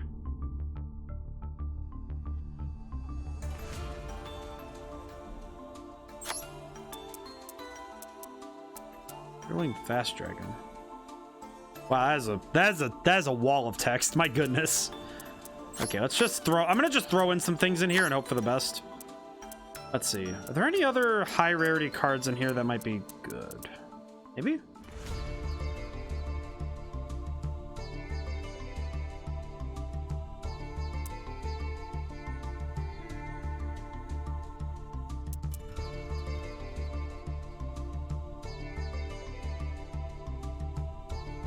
I'm looking at the key thing I'm learning about, because when I first started learning this game, I think the hardest thing for me to master was like, and even I'm not even a master with it really, is trying to figure out what cards are the better cards. I think the rarity system helps you kind of figure that out, but sometimes lower rarity cards are really necessary.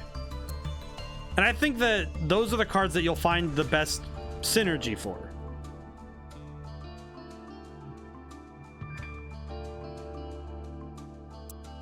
Trying to figure out what to do, though.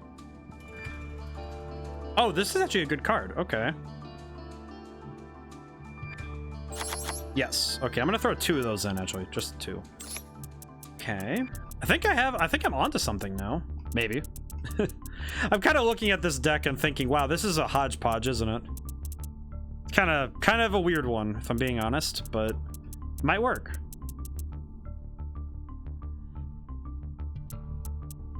Trying to think of how this is going to work, how it's going to work, because I'm looking at the different cards I have and I'm thinking, okay, well, if I'm looking at how this deck is going to work, it's going to be focused on getting synchro monsters out, but that might be a little strange. Okay, let's throw these in, because synchro monsters require a tuner and a non-tuner monster at minimum.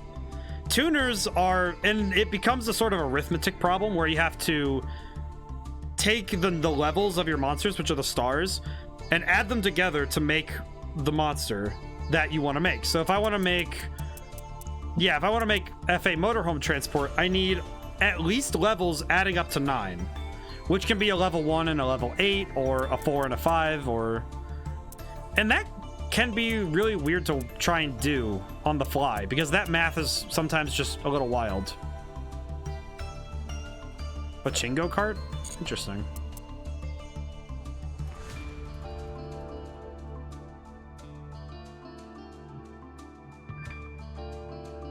Let's see, what other cards in here would be really helpful?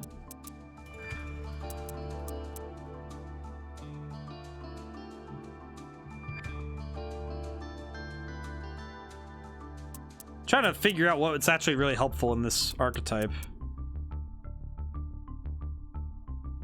Tribute summoned. You can target one. I think I should have at least 2 of these. Probably. Okay. I have some Speedroid spell cards I can throw in.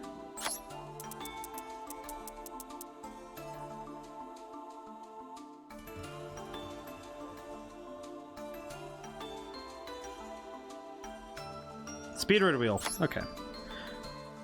Then I think this... Actually, no. Let's take that out and let's look at what else I got. Nah, let's pull out some stuff. Okay.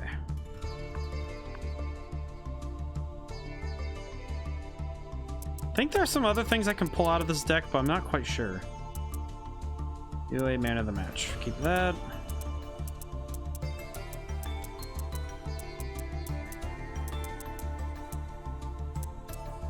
I think I've got the best cards I can, but... It'll have to be... I'll have to just test it, because there's nothing else I can really do to really figure out if this is good or not. So... yeah, well, I'll just have to test it. Okay. So let's take this online and see how it does. It's probably not going to do very well, just, you know, looking at what I have, but... well, let's see. Okay. Don't need to use timey-wimey. We are going to change that out for now. I do think that if I get 1 victory, that'd be enough, you know, for me. If I can win with this deck once, that'd be cool. But we'll see. We'll see. I think looking at this deck, the tough part for me will be that if I get stopped at any time, I'm probably going to just get nuked, but we'll find out. I could do another challenge after this and try to build a... Are all of the battles in this game ranked, or is there a casual mode? The casual mode is doing the rooms. I do usually... The last time I did a Master Duel stream, I did it with a friend of mine who also streams. And I usually play ranked, but that's because you get rewards on... They have a duel pass, and it's kind of like, oh, if you play it, then you can get some stuff, so... Let's see.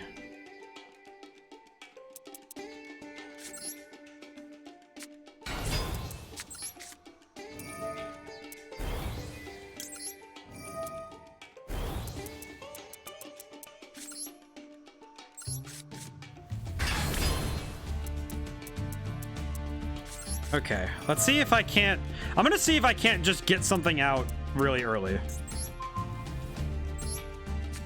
7 plus 2 is 9. So I can get out Motorhome really early, I think. I can. Okay, yeah, this might actually be a good turn. This might actually be a good starting turn. Oh my goodness. Oh, this could be... Oh, this might actually be really cool. Hang on. This might actually be cool. The ranked mode for this, I think, is... The only sadness to it is that, yeah, if the ranked mode isn't your fancy, it's kind of like, you're kind of stuck with it. It's like, ugh. But the nice thing is if you're playing at a lower level, then, you know, it's not that bad, I think. Because the ranked mode, when you're playing at the bronze level, most of the people there, unless the season just started, most of the people there are going to be, you know, just... They're going to be people playing for fun. But you can join rooms and play for fun and practice and... All right, so I got out one of my boss monsters, which is just amazing. I'm actually really happy with that. I think that the problem with not having a casual, oh, this isn't ranked mode, is that it's really hard to just play the game, you know, because you're not... I hope they add a casual just go and play and there's nothing going on there. I hope they add that soon, because the duel rooms are nice, but having a matchmaking system just for doing that would be kind of nice. But, you know, I think it still works. I think it's good. I think it just needs a little bit of... I think if this game got a little bit more work and just put like 1 or 2 extra modes, then I think newcomers would be a lot more welcome to it. Especially because, yeah, like I said, without the inclusion of just a pure casual, we don't need to worry about it kind of duel, it's really hard to just think, oh, I don't need to be worried about anything. But it's like, that's tough. I hope I didn't scare this guy by putting down a big monster at the top of the duel, but we'll see.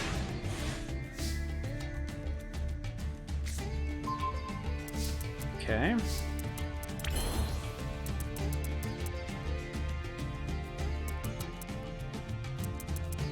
I think I know what I could do with this, maybe.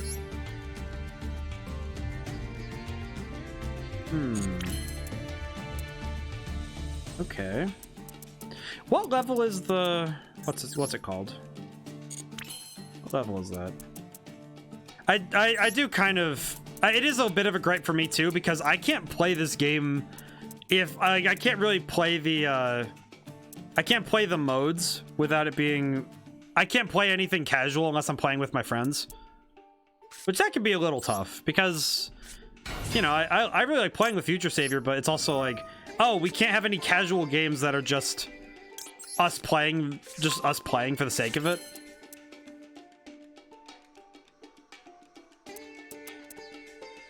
But that's okay. Still works out, you know.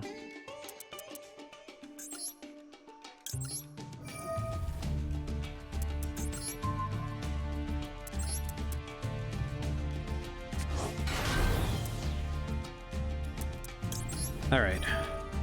I'm trying to really make this deck work as best as I can, but this is it's getting me a little nervous. Because I'm like, do I know what I'm doing? And the answer is a bit surprising. 8, 8, 2, 8.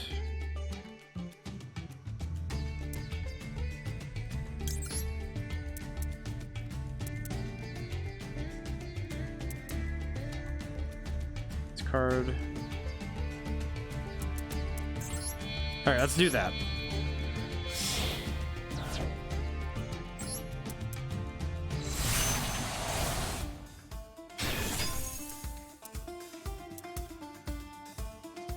I was able to summon Stardust Dragon.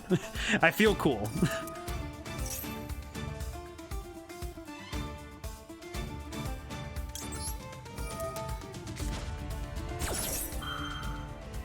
Okay, that's a little mean. I just realized what I did, and now I'm like, wow, that's a little mean, huh? Really? Really, me? Really do that to him? Do we have any? Nope. Okay.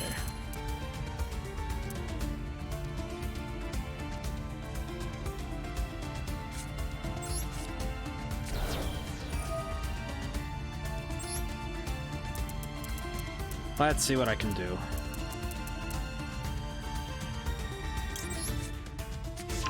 I think the hardest thing I've learned, the hardest lesson I had to receive playing this game in general is learning how to say, okay, I need to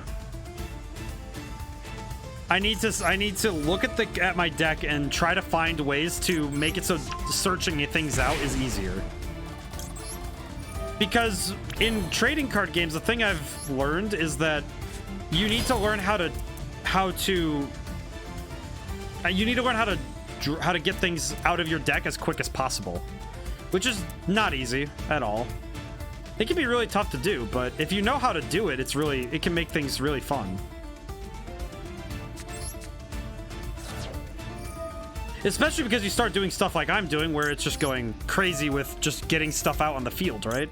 Because I've been really kicking it off on this, and I'm really proud of this deck doing this, to be honest. But it can be really weird to look at that, you know? Activate effect. You back out. That's actually why I like Motorhome Transport, because it lets you summon things out really easy, which is cool.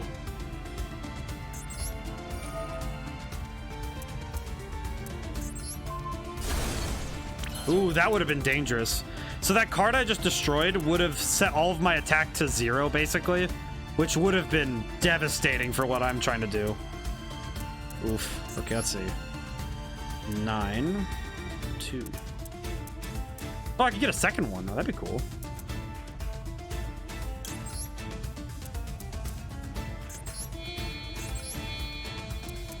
Nope, nope, not gonna do that. That's not a good idea.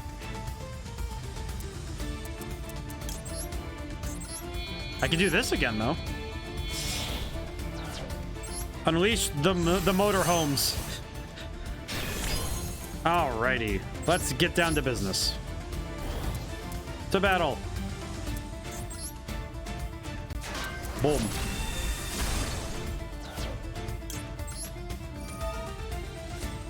Okay. Oh man, I have to activate a ton of effects in a row every time. Just tons of things being activated at once. Oh my goodness. Wait, what? He's level 15? Whoa. I've never seen a monster hit this level. Whoa.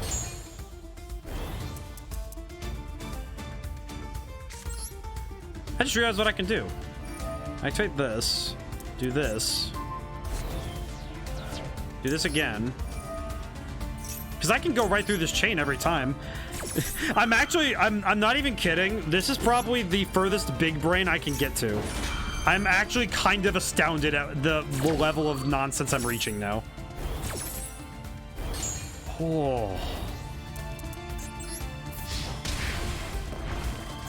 5,000 damage.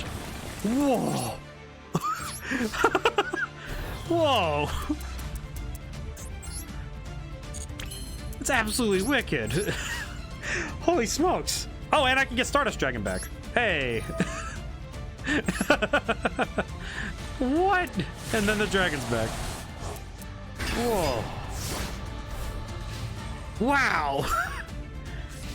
I wasn't even like, it was just like my brain just kind of like fired off like, oh, hey, just go for it. I'm like, what? What? Whoa. Just insane amount of combo. That doesn't tell me this deck is good. Oh, he surrendered. Oh, that's sad. Man. Oh, well. All right, yeah. I get it, but man, that's sad. Over 5,000 damage, a 1,200 point bonus. Wow. Oh, okay, let's take another crack at it. It's so cool to see that kind of stuff because I normally don't get to do that kind of thing, right? Because, you know, normally someone throws a disruption or they throw something out and, you know, but that was actually really fun. Just getting to see things go in a row. That's the kind of stuff that's really cool to see when you're just like passively observing. Because that's what, even for me, when I'm watching other people play the game, I'm like, wow, what is going on with this guy's hand? I want to know what's going on. This is awesome.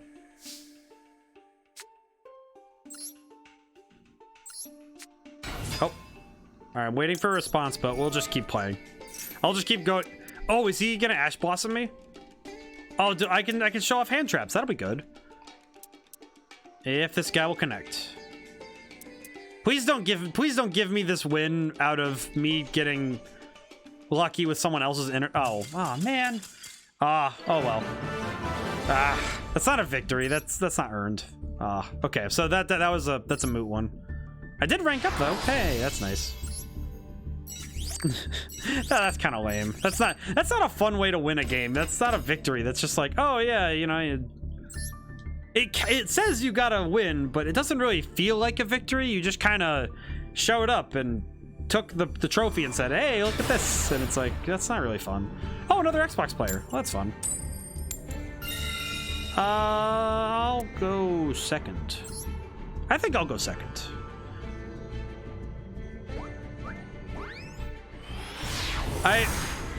Looking at the FA decks though, I think the only reason I really like them is because I like them far more in the video game, like I said, because it's a lot easier to learn to, you know, manage everything because I'm not managing the levels myself. Oh, what's this card do?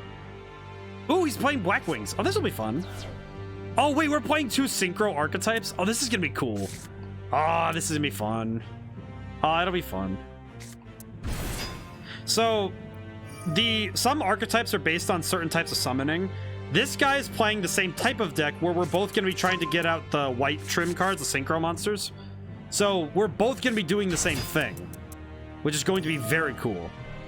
Unless he's going to... Oh, no, he's playing... Well, the Black Wings are... I'm gonna be honest, guys. This Black Wings are way better than FA. I'm sorry. Like, the Black Wing cards, if you build a good Black Wing deck, you can just crush anybody. So we'll see, but we'll see. I think I stand a good chance, but it might depend on how well I can hold on.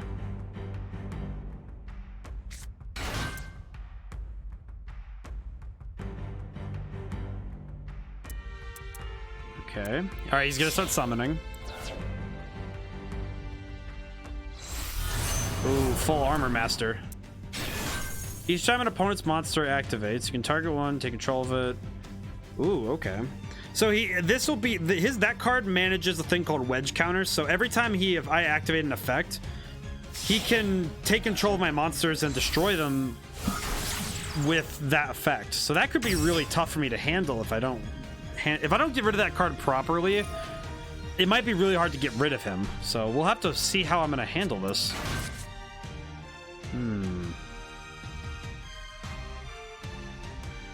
Oh, I'm beginning to see now why FA Overheat isn't very good. Because it requires me to summon it from my hand, not from the field. So, okay. I might actually need to take this card out, because now I'm looking at it like, oh, that's not great. Okay.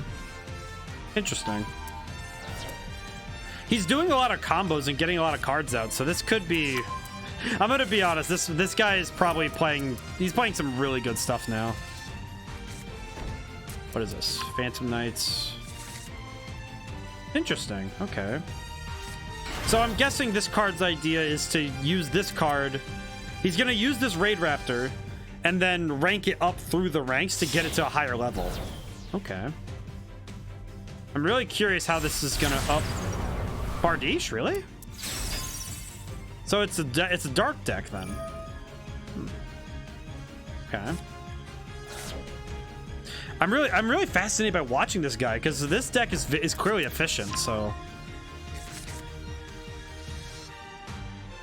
you have no traps in your graveyard. Oh, he can activate it this turn because he doesn't have any of those in his graveyard. Oh, that's cool. Oh. Okay. This guy's really slinging a big one though. This is a really good deck. And also with this guy on the field, I'm gonna have some trouble. So, but actually between all 3 of these cards, he has a really good defense setup because he has a lot of ways to disrupt my play. So he has a really good defense setup, even if I'm kind of like, oh, I don't want to see this. It's like, well, he's playing a good game, so. I haven't even started my turn yet. It's still turn 1. This is really cool, though.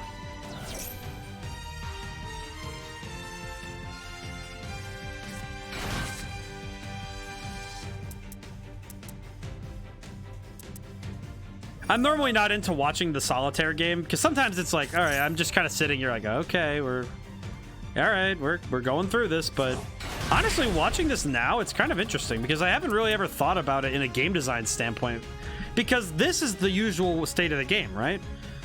This is what people are doing in tournaments, and what they do in the highest of competitive play is to do stuff like this and just kind of start going at it. Oh, why did he destroy that? Okay, what? This card is sent to the graveyard. You can special summon one. Oh, I just realized what... Ooh, I just realized what card that is. Oof. Okay. Ow.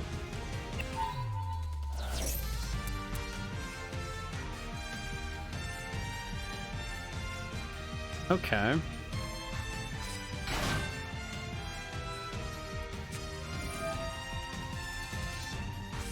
I'm really curious why he sent off all that stuff, but he's done all of this work and he still can't end the game yet. So we're kind of it's kind of awkward when someone does this, because Time Thief. How many different archetypes is this guy slinging? What is going on right now?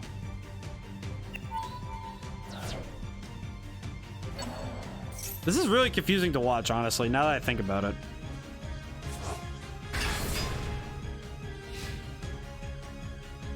Okay. Okay. Neat. Okay.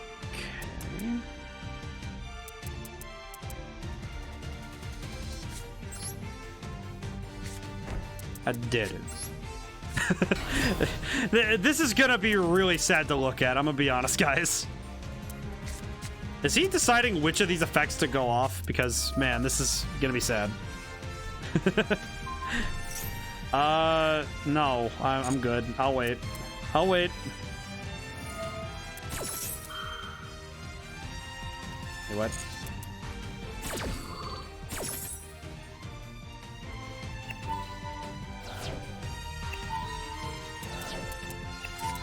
What just happened?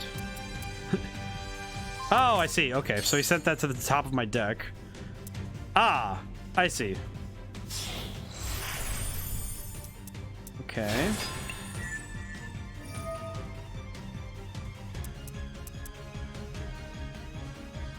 Neat. Okay, that's my turn. Yeah, this is gonna be, I think I'm gonna lose. Did I just lose? Oh, yeah, I did. Oh, yeah, completely. Oh, man, that's rough. Oh, well. You know, whatever. All right. You know, sometimes you just end up in duels like this, where you just... This is what happens, you know? There's... Because this isn't pay to win. I'm looking at this and thinking, this guy, he either, you know, saw a deck online, or he learned of a deck that he wanted to play, and he built that deck. And this deck is very efficient. It's very fast. Clearly, look at the field he's got. He's able to do a ton of cool stuff. Ow. But he had to focus on that. He really had to sit down and say, this is the deck I want to build. And it's probably the only deck he has that's really, honestly good. I am actually very blessed with thinking about, I have 10 decks that are pretty good. Not fantastic, but they're pretty good. They can win. They do pretty good. All right, I'm gonna look through the SR and UR cards and see what I can do to fix up the one I'm using right now. It's really tough to, you know, look at a deck and look at anything in a game like this and say, all right, how am I gonna fix this? Because, you know, this is... How do you make a deck that works in the modern game, right? So I have to look at my cards and say, what works, what was good and what wasn't. I will take out Dead Heat, because Dead Heat just was... Oh, wait, was it Dead Heat or was it... Overheat? Oh, it's Overheat, not Dead Heat. Okay, I need to get back. Oh, whoops. I need to get back out the. I need to get back out Dead Heat. That's the one. Honestly, that wasn't actually like, if I look at that as a duel, I know that it's like, oh, I just got, you know, decimated. But if I'm looking at it from a learning standpoint, that was actually kind of helpful, because it told me what what's good in what I have and what isn't. And I do need, it does tell me I need some stuff to really, you know, I need some things to make things work better. I need to make my deck a little bit more sturdy against archetypes like that, where somebody can just start dropping in tons of monsters. We'll grab a second Dark Dragster now, because I do think he might be helpful with how often I've been able to get him out on the field. It might be better. Maybe. Maybe. But we'll have to take a look. Also add a third copy of this and take out a copy of... I think I'm going to take out... Actually... Take out a copy of Meister. Sonic Meister is kind of the only one that's not fantastic. Because it can make attacks on monsters, that's okay. Now then, let's see. How about we look in the SR section and see what we can get. It's tough to lose and say, oh, but I learned something. Because I'm looking at that duel and I'm thinking, man, that's all the stuff in the modern meta that it's really hard for me to just, you know, it makes me grind my teeth a little because... Yeah, it really sucks when you lose, when you watch somebody just go crazy, right? But honestly, yeah, I lost because I didn't prepare properly. And most people can say, most people have they have the thought to say that, oh, but I lost because of what the opponent, because I lost because the opponent just had a better deck than me. For me, I don't have that excuse because I built a pretty good deck. I haven't refined it, and I also just didn't prepare it with things that could handle what most opponents will do. So looking at what my opponent did, it's like, well, I know the difference and I know better. So why didn't I build to account for this? And also because, I didn't build very well. So we'll figure it out. We'll make it better. I did look at that guy's plays, and it's a very good deck. It's very efficient, and he was playing it well. I'm still learning this deck, so me not knowing what I'm doing, I probably will make some mistakes and misplays. So I gotta be prepared for that. So I should probably grab some better cards. Are any of these gonna be helpful for me? I have no idea. What else do we have? Synchro Overtake. What do you do? Reveal one synchro monster in your extra deck. Choose one of the synchro materials mentioned on it, and special summon that monster from your deck or graveyard. Do any of you mention a specific type? You mentioned Wind Machine. I don't think that counts. That doesn't really count, so I don't think that'd work as well as I'd hope it would. It can be really hard to get into this, though. I think if anybody comes away from this video or in this stream, later it'll be a video, but today it's a stream. If anybody comes away from this and thinks that, oh man, this is not good, it's like, well, I think it's at least worth giving it a try. Thankfully, this game is free, so if you do try it, thankfully you don't lose anything for it, you just lose some time. But you spent that time learning something that maybe, maybe it's just, maybe you learned something new. Maybe you found some new appreciation for a different type of game than you usually play, but it can be really hard to get into games like this, and I honestly can agree, because it's really hard to get into this. This is not an easy type of game to get into. I can't really say that people are wrong to say, oh, I don't like playing trading card games. Like, well, if you've tried them and you've genuinely given them a fair try and you find, I don't like this. Yeah, okay, good. That's good. Because if you try something and you find that you earnestly don't like it, how can anybody hold you for fault? It's like, you're allowed to not like things. That's a really hard pill to swallow for some people. Because it's not easy to have someone tell you they don't like the thing you like. Because it can hurt a little. Especially if they're telling you, this thing you really like just isn't very good. And it's like, ow. But, at least they were honest enough to tell you the truth. I am going to take out some cards that I just really don't need. I think I'm going to take out a copy of Pit Stop because it's not helping me as much as I thought it would. Okay. Save and return. I'm gonna try one or two more duels with this deck, and then we'll break into playing some of the more fun ones, you know, as in the ones that I've prepared and are just silly. Mega Man.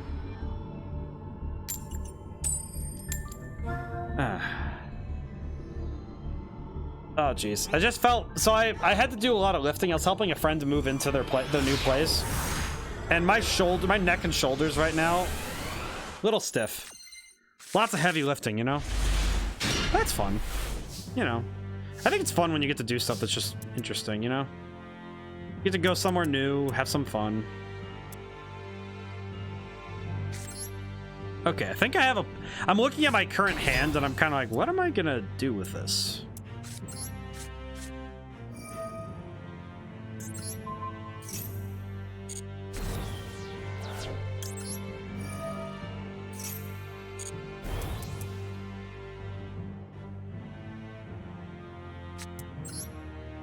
Okay, so my goal is I'm looking at this and I'm gonna change the moment he puts a card down, I'm gonna change the battle position of my monster and destroy a card using the effect of FA Test Run, and hopefully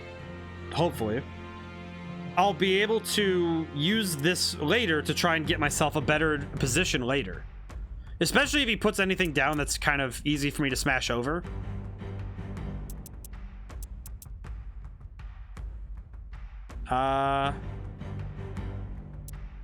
Must be thinking. Okay, that gives me time to talk. This is definitely, I think, the strategy for a negate the effect of your opponent's first spell card that resolves each turn while you. Okay, I'm gonna get rid of that really quick. Yeah, not gonna let that happen.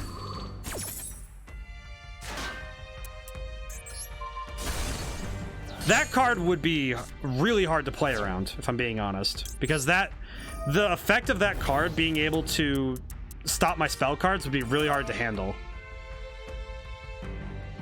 Left hand I don't think might be too bad, but yeesh.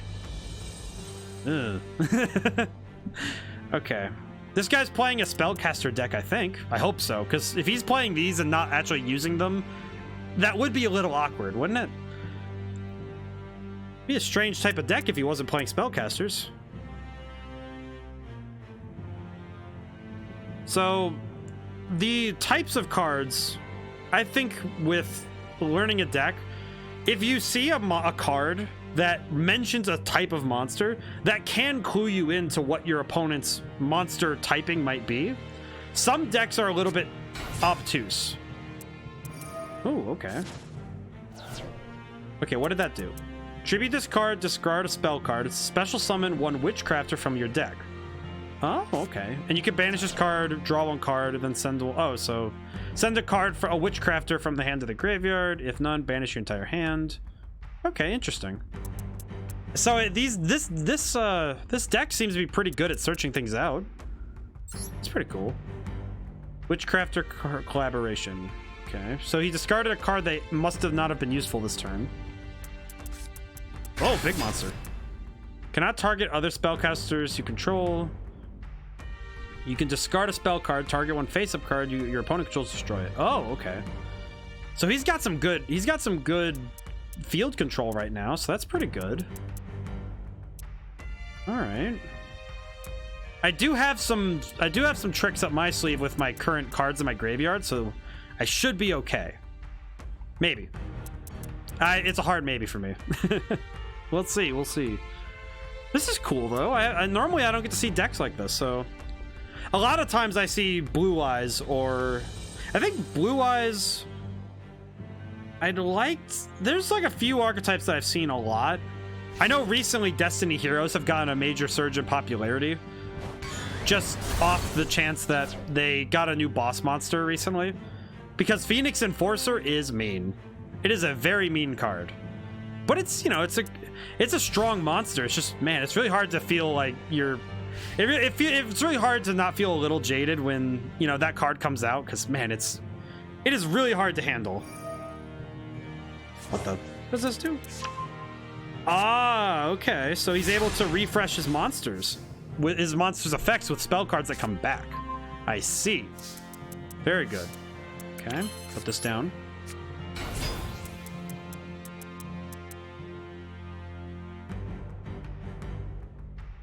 Is he gonna go for it? I'm really curious if he's gonna go for it this round. Because this effect is once per turn, so he has to choose carefully what cards to destroy. Okay, he's gonna go right for it. Okay. Okay.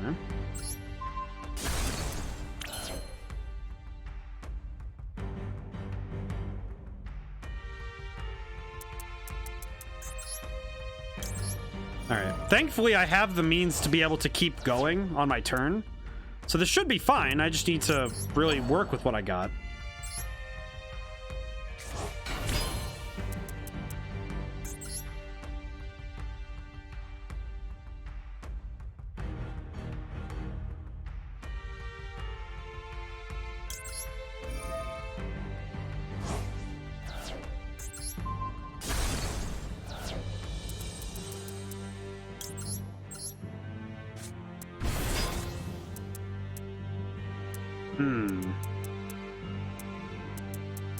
This did not work out as intended. Okay, that didn't work out very well. Ah. Oh, now I'm thinking about it. Oh, I could have summoned auto navigator. Ah, nope. Ah, whoops. That's bad. Ah, that's bad of me. Oh, I should. Okay, that's a misplay. Ah, well. I'm still learning this deck. That's okay. So what I could have done instead is if I summoned this monster, I could have gotten the effect of summoning it anyway, because it has an effect when it's normal summoned. So I could have gotten something out of putting it down, but I just didn't, and that's a bad move on my part. Oh well. And that's okay. I'm looking at what I did, and I know what I did wrong, and that's okay. I'm just, and you know, it's also me kind of reminding myself, hey, it's okay. You're going to have bad games, and that's fine. And that's okay if I lose. Losing is just it's a part of the game, you know? And yeah, it's a little upsetting. It's upsetting when, you know, you lose a game and it's like, ah, well, I could have done a lot better, but you know, as long as I recognize what I did wrong, I mean, can I really fault myself for what I did, for how I played? It's like, really? It's just fine. Now the question is he going to destroy... Is he going to destroy this card? Oh no, he's going to do that. Ah, because he ended his turn. Okay. Okay.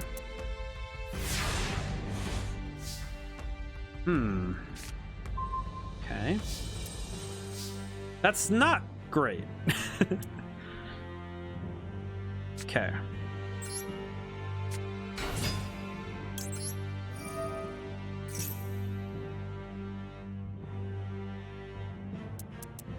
I'm curious now what he's got in hand, because is he gonna... It's probably just this card, but he could have a copy of Ash Blossom.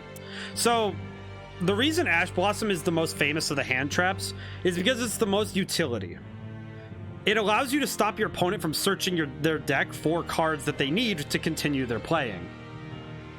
And it's probably the best one at doing what these cards are meant to do, because the effect is, you know, 90% of the time you'll stop something with this, because you can stop those effects, those really important effects. So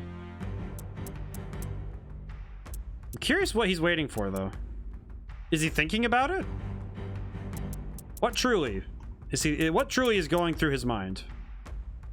Oh,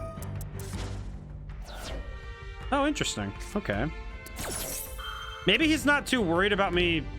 Oh, I could just do this. I can Ash Blossom that, so that makes him waste that monster, so that's good. So I can Ash Blossom that, so without that card, I'm able to, I can stop worrying a little bit, so that's good. Let's see. Ooh, okay, helpful.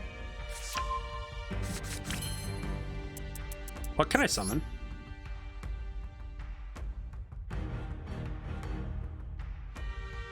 Two wind monsters. Normal summon one wind monster. You can't special summon. Okay, interesting.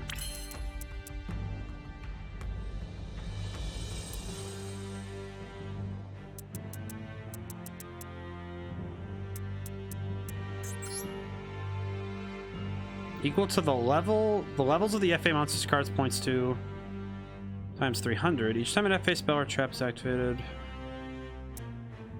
banish one's wind synchro monster from your deck.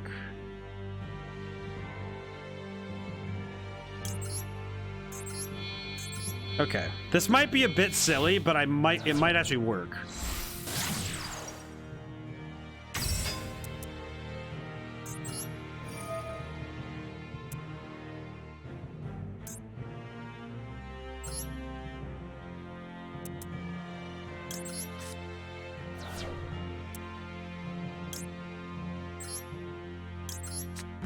Okay.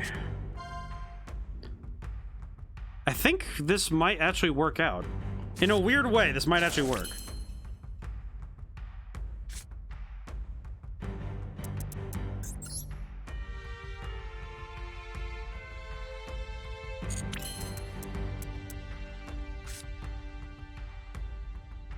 What's the pendulum effect of this? Spends one from your Speedroid Tuner. Interesting. I'm gonna put that down just to be safe, but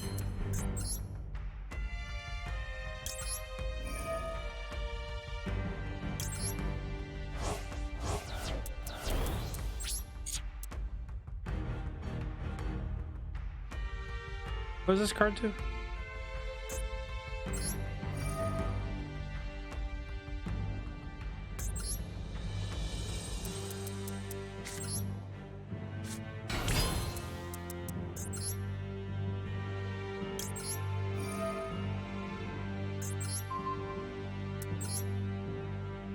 I'm really curious if I'm going to be able to make this work. I'm kind of stuck in this weird corner right now that I'm not really sure how I'm going to get out of it. But we're going to find out because I'm actually really curious how I'll do this. Yeah, it's not going to do anything.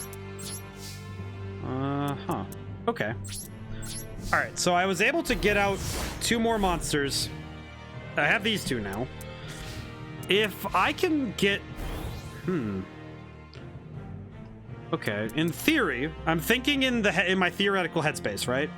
If I can get this card Passant Glider on the field, I could summon into my motorhome transport, which would be fantastic because that means that I could get out a really strong monster and be able to just, you know, start hammering away, right?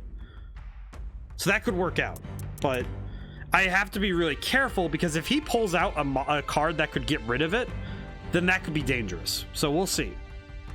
I'm trying to work against my opponent. I think the best trading card games are when you get to have back and forth. You know, there's some going between the two, right? Summon. Okay.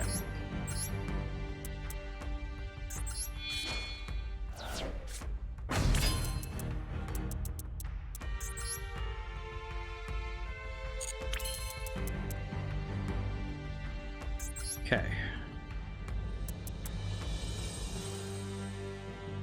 I'm thinking. No. Okay.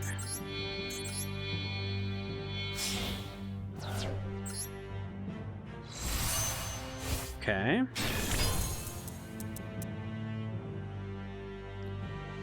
Let's see. You can spend normal summon 1 wind monster. Banish 1 wind synchro from your extra deck, reveal 2 speedroids, random picks 1, add to your hand.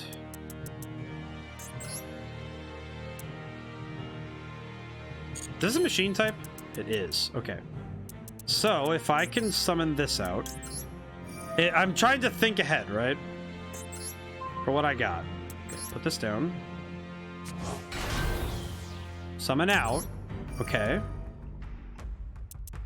Yes. Main phase. Go with this one.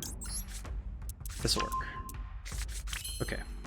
Now, if I summon FA Shining Star using High Speedroid and Auto Navigator, bring out the Mock Monster. Heck yes. Very cool. Okay, place 1 athlete counter. Now play UA Hyper Stadium. Yes. Okay. Add dragster. Okay. So, just to explain what just happened. I activated this, got out Dark Dragster. Then, I was able to get out this card. I was able to get a counter on this card, so I could be able to set up an Omni Negate, which is basically, you're able to negate a bunch of things your opponent can do at a time. And because I searched out Dark Dragster, I was able to summon both of them out. Now, if I attack... Wait, I'm gonna win in this turn. Wait a minute. No. I did. Wait. What? Oh, that's right. He doesn't take damage from this guy. That's right. I kind of forgot about that. It says right there, neither player takes damage from this card. Okay, I got overzealous. That's my bad. Ah! I got too excited.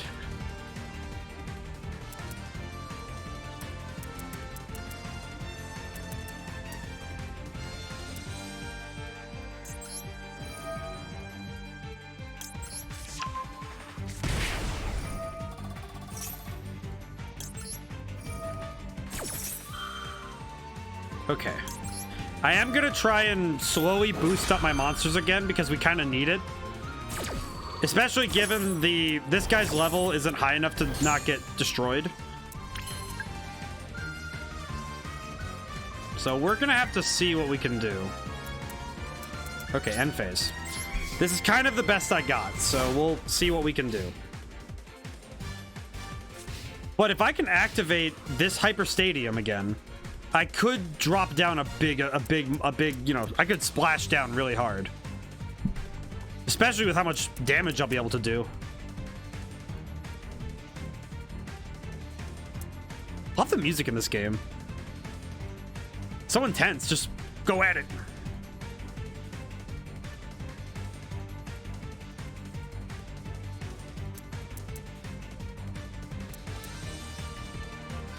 Oh, we're at the 2.5 hour mark, are we? How's everyone doing? I know that the game might be... I really do think this game can get dense, but I hope everyone's having fun at least. You know, it's something different. It's relatively chill.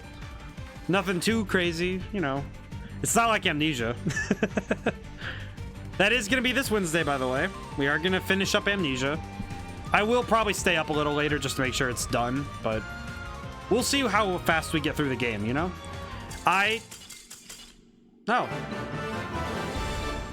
would you look at that?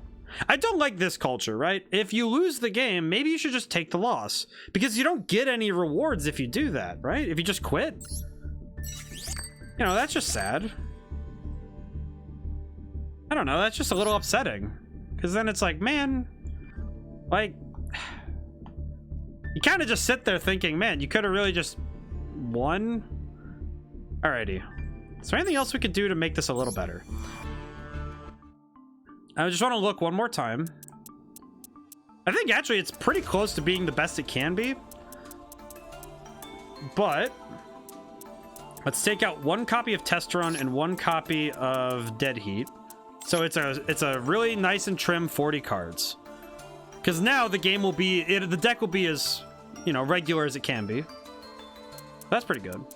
But I'm going to save this deck because I think it did pretty good. So let's take a look at what I have to work with. Oh, I should break out the deck. Let's see, let's break out this one.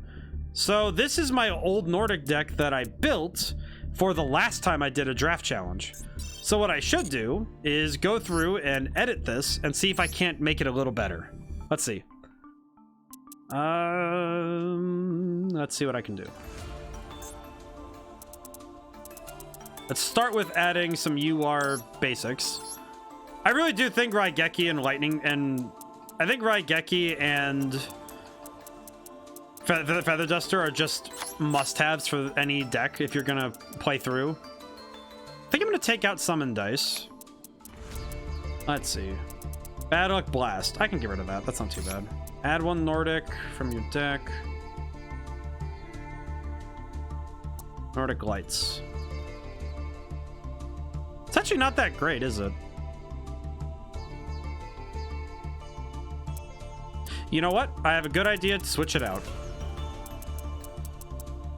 So I have a card that I like. It's not even that it fits in with anything.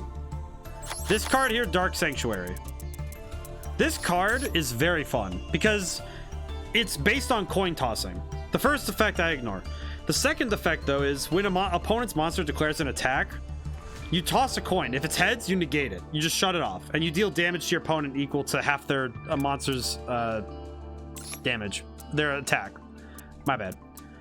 But if you can get that to go off, it's very fun. Let's see. Nordics.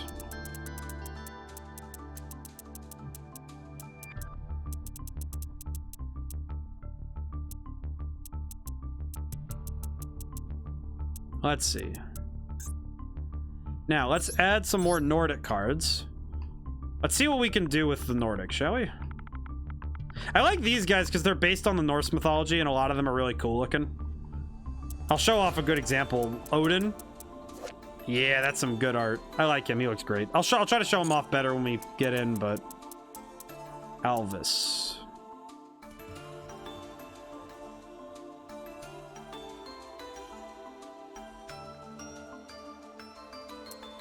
Really trying to figure out some of these cards, honestly.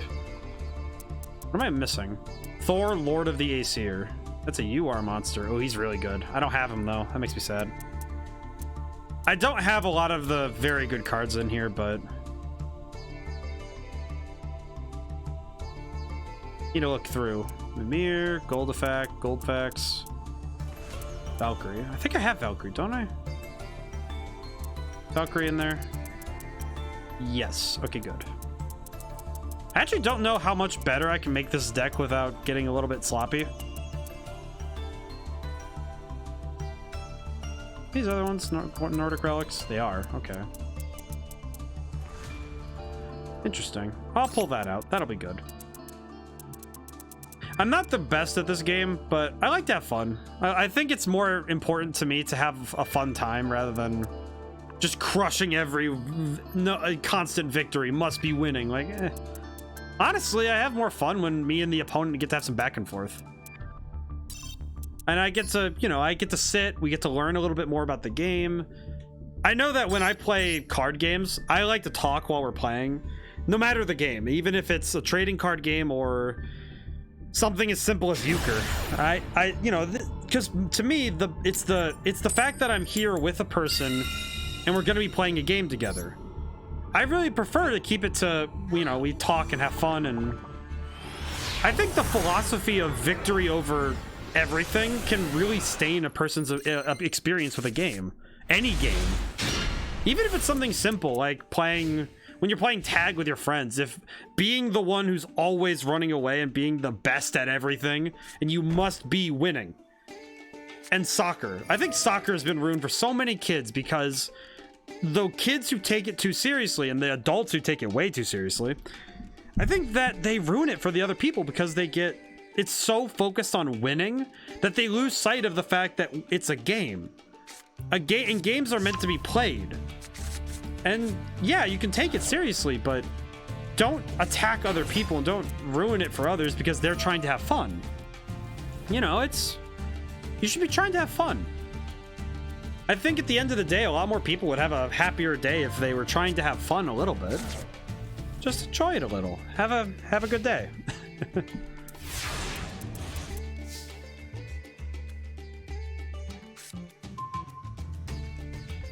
Now, let's see what I can do.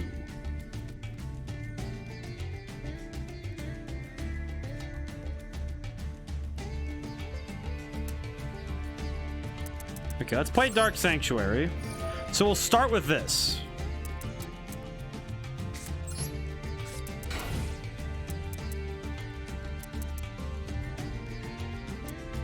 Oh, please no, I don't want to lose. I just got to try this deck. Don't leave. No, okay, we're good. Ooh. I was about to say, please don't. We just started. I was about to say, man, that would have been sad. Like, you know, we're just getting started in the game, and then we just leave. Like, oh, well, that's not really fun. What's up with that?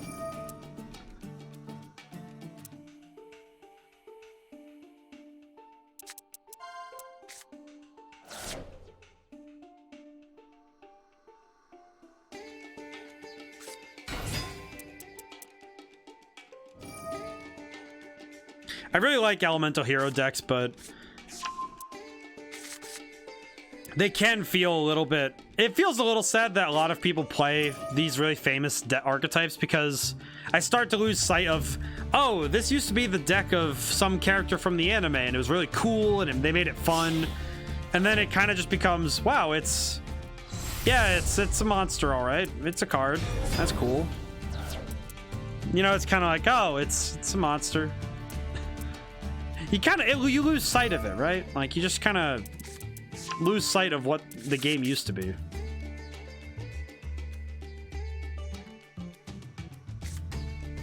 Brilliant Fusion? Or no, that's Miracle Fusion. Okay, I was about to say, wait, what? Okay. Oh, I think I know what he's doing. If he has more than one copy of Sunrise, this might be... Oh, it is. Unless I'm mistaken. Nope. Okay, that is... Oof. Ow. This is gonna be sad. I'm probably gonna lose this one, but that's okay. That's okay. I am playing kind of the more silly decks, so I probably shouldn't be too surprised, you know? Oh, he's gonna use Sunrise to get rid of my Dark Sanctuary. Okay, well. That's a little rough. Oh well. Probably could take out the... I got dealt a bad hand anyway, because I didn't get any of the cards that would get me going. But, well. I don't really get this card, because it's really hard to use it. Oh well. Alright, I'll pass. I lost that one. That's okay. You know, it's when you look at why did I lose? Well, I ended up with a lot of cards I couldn't work with, so maybe I should trim those out for the next duel. But, you know, it happens. And, you know, sometimes you get a bad hand, so maybe it was just a bad hand, but I should try to minimize how much that can happen. Because, yeah, that's not great. So let's see. I could probably improve that right away, so let's take a look.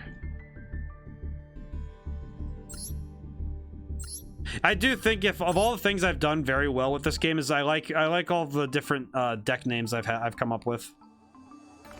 Okay, let's see what I can do to improve what I have.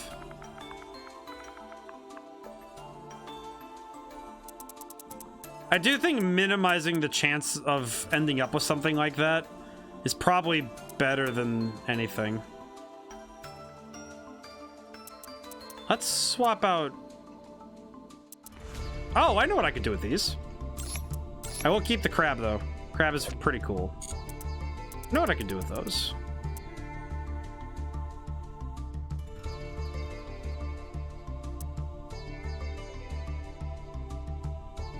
We'll add another one of these monsters, because that's pretty good.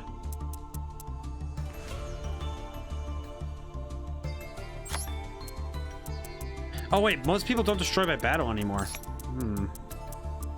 And that's rough.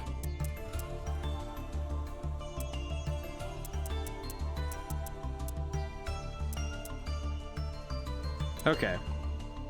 I'm gonna splash on some things from a different archetype.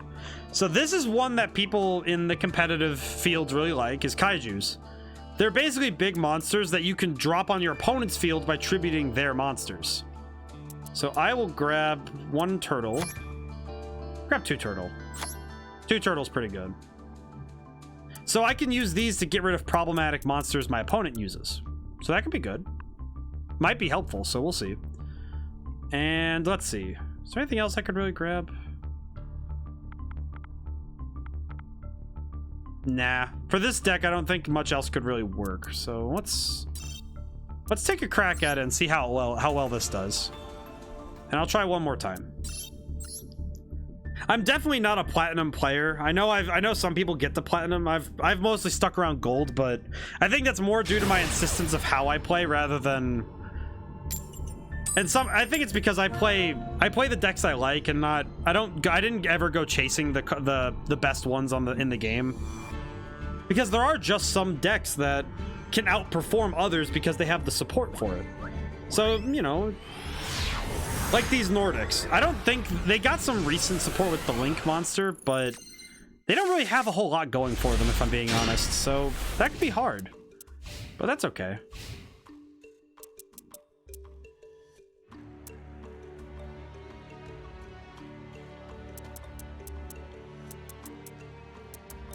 Now let's see, what can I do?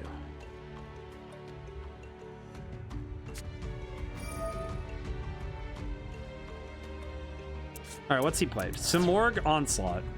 Discard one winged beast, add two with two Simorgh monsters, two different attributes from your deck to your hand. Banish this card from your graveyard, reveal one in your hand, reduce all levels of monsters in your hand by 1 for the rest of this turn, even after they are summoned. Ah, so that could maybe get something out? I don't really know this deck very well, so... Bird of Beginning. Normal summoned, activates its effect during... Okay.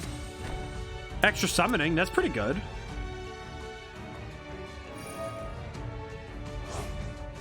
Oh, I should have probably took out Goddard Damarung. Ah. Oh well.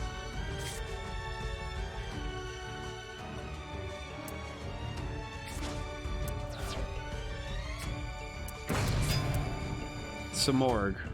Oh, I haven't seen this card in a while. That's cool. This is one of the ones that was on the boxes on one of those cards. Let's see. Turn. Ow.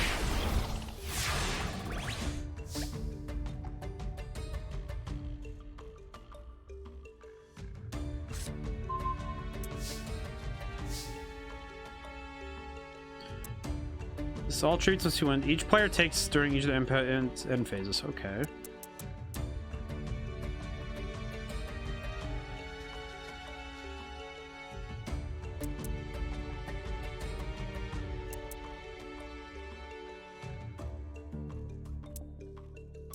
Let me think. I need to really think about what I'm going to do now.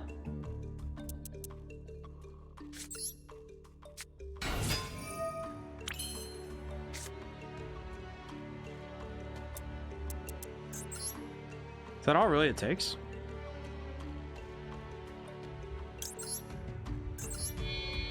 Okay, well this should be okay.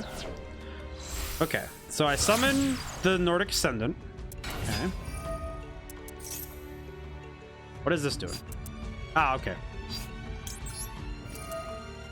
So I think the idea of this deck is I'm gonna try and basically cheat out a monster.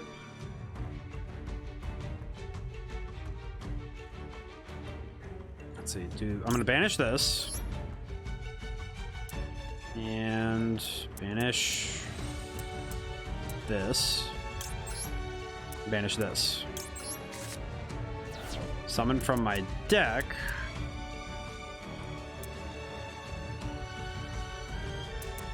Handjoster, Goldfax, and I think this guy tier. Okay. And I can get a trap card? No. Oh, this card needs to be only banished. Ah, dang. Okay. What can I do? Oh, I didn't read that well enough. Ah, bollocks. Okay. All right, what can I do then?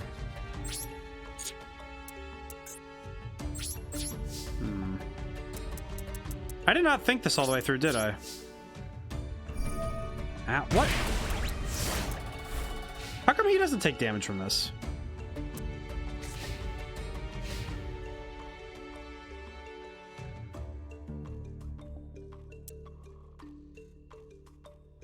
Ah, okay, because I don't have any spell or traps. Okay, I got it. And ow. Well, all right. Yeah, I need to be better. I need to understand better how that deck works. That's not smart of me. Oh well. Oh well. I'm looking at. I haven't really played this deck in a while, have I? I'm thinking about it now. And when did I do that? And that was at least a month or two ago. I'd like to say. Well. Yeah, that's an L for me. Oh well. Ah, okay. Nordics didn't do very well. They lost 2 in a row, so I kind of have to... That's my bad. Some of that is me. I just didn't do very well. Let's take it. I'll let them have one more try, and I'll take an honest... Oh, I keep forgetting to pull that one card out, and I keep getting it in my hand too. It's not helping me much. All right, I'll go first. Okay.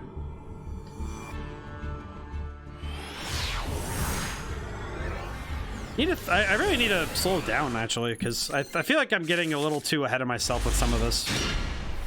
Let's see. Set this and this. Play Terraforming. So this card lets me find a field spell right away, so I can play Dark Sanctuary. I'll play that. I'll play my Diverg. Or Durg? Summon Tier.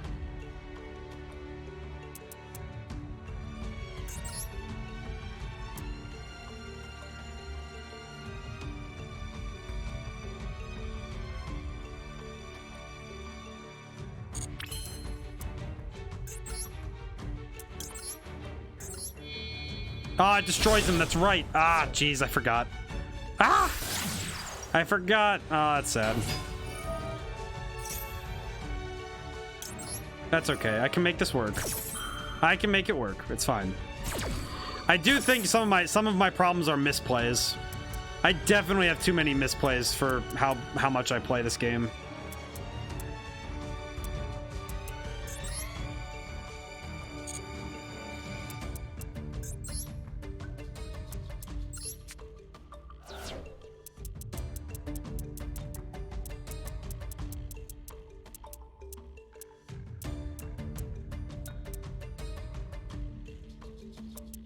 Let's see.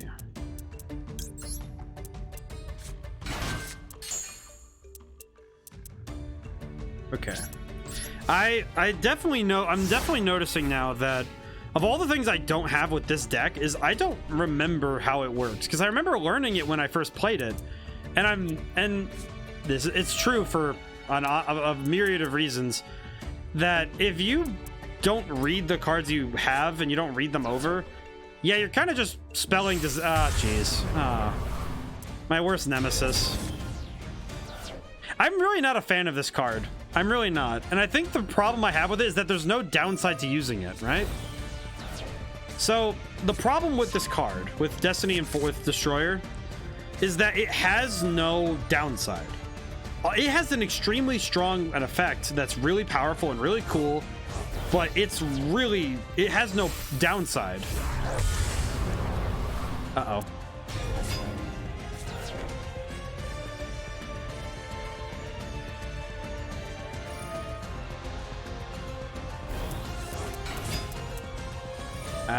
Yeah, this might be a duel I don't do very well in. I definitely should update this deck some to fix it up, so. Ow.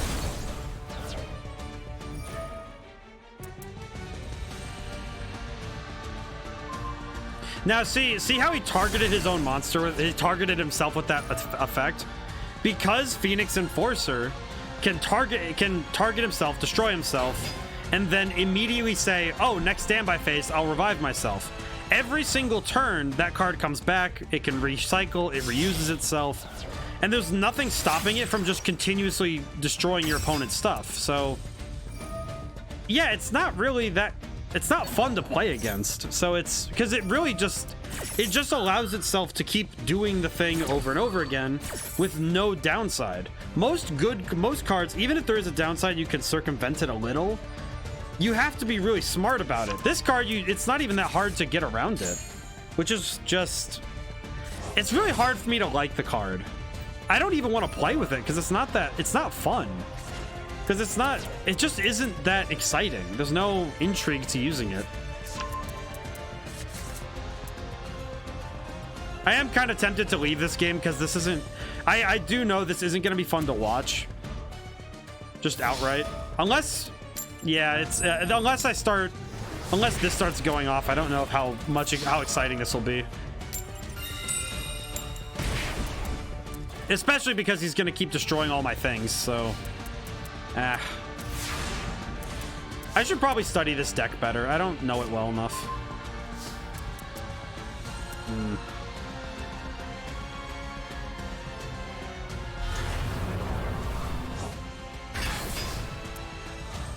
Yeah, I'm gonna pass. I think it'd be best if I play something else anyway. Now, this will be the best highlight of how this card works. So watch this. The card gets destroyed. I ended my turn, right? So we go to the standby phase after he draws. Standby phase. Go on. So immediately gets to get it back. Like, look at that. You know, just immediately gets it back. No downside to this card existing. The fact there's no once per turn, there's no once per duel. Actually, no, I think it is a once per turn, but it's no, it isn't. Oh, no, it is. It is a once per turn, but it's a once per turn, but it doesn't matter because once you have the card on the field, it doesn't matter, right? Okay, this guy's gonna keep summoning. I'm sorry, I don't like breaking this, but I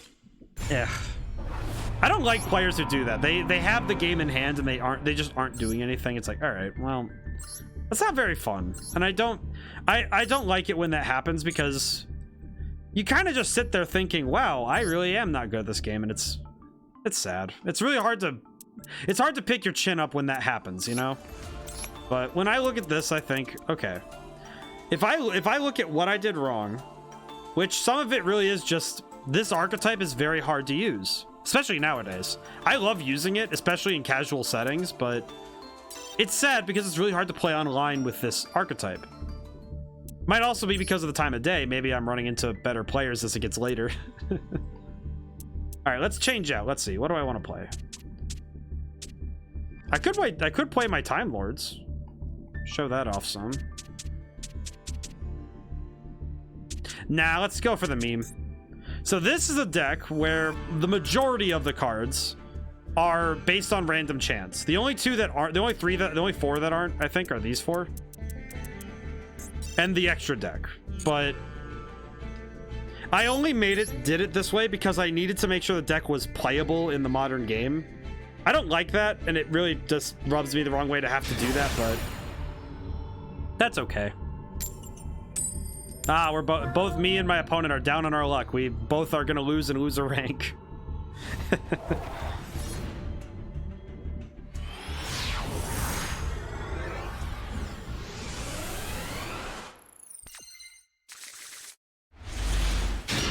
Alrighty, I get to go first. Let's see, what can I do?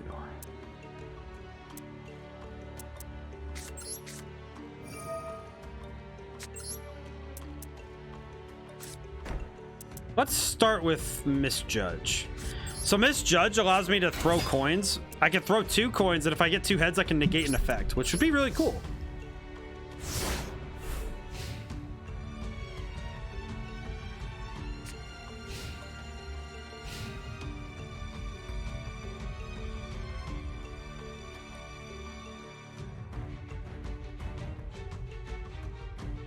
Now, let's see.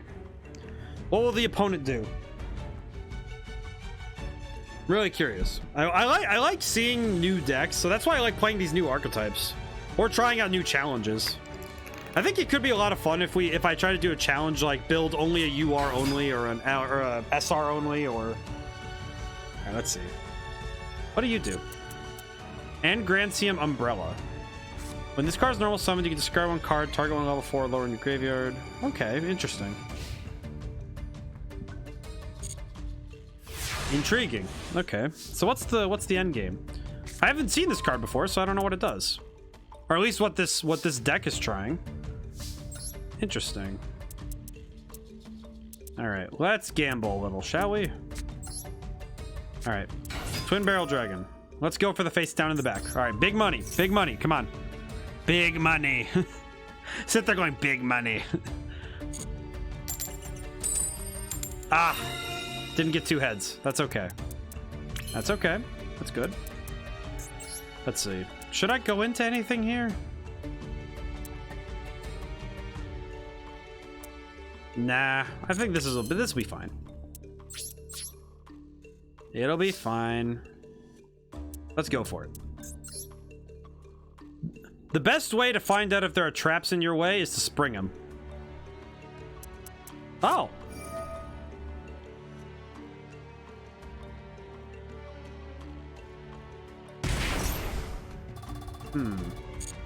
Peculiar. No way! What? It just negated that? Oh, it didn't destroy it though. Ah. Almost did it too. Oh, that would have been funny. Okay. Okay.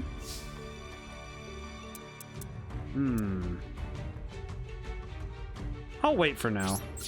I haven't seen that effect go off in a while though, so that's really fun.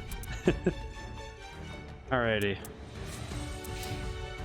I do have the option, just right now, I have the option to go into Phoenix and get rid of that if I need to, but you know, I'd kind of rather not, right?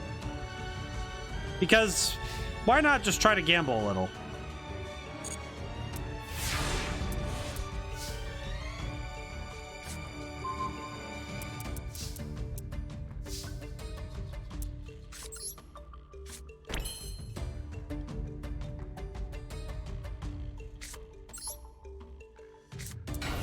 Okay, now let's gamble. Now we're gonna really gamble.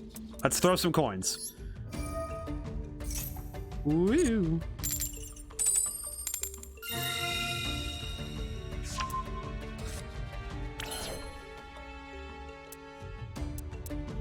Okay. I'm going to... Yeah, let's go. Let's move into something. Let's try to take this guy down.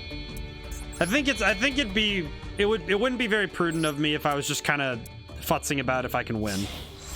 I have the tools, I should try them. Okay, Tornado Dragon lets me destroy that trap card on the back that's stopping me from attacking. So let's do that.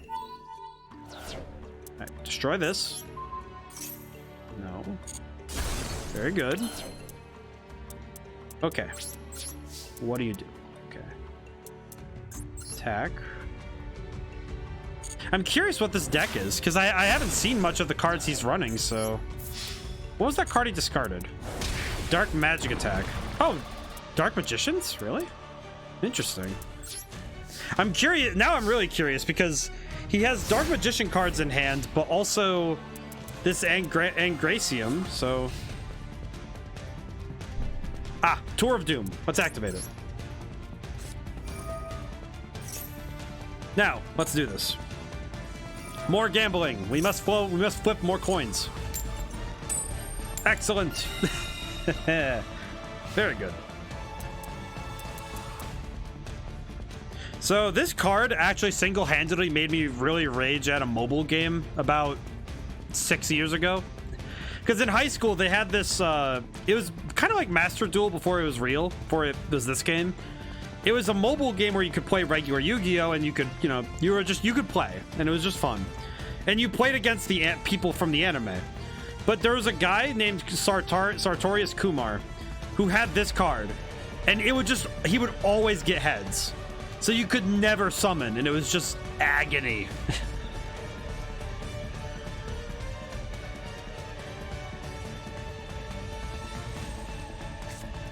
Oh, Monster Reborn. Okay, getting around me. Very cool. Oh, are we about to do this? Oh my goodness, please. Okay, we're about to do this. This is great. So he's using Monster Reborn to try and use my card. He's gonna try and use this card to attack me. Okay, I am actually all in for this. I want to see what happens. Go for it. I want to see it. Oh no. Wow, that just really did just kind of sink the whole thing, didn't it? Oh, I can see more of his cards though. Oh. Okay. Got it. Oh man. Oh, that's just painful. Like that like just hurt a little bit, you know? That's like Ow. My soul.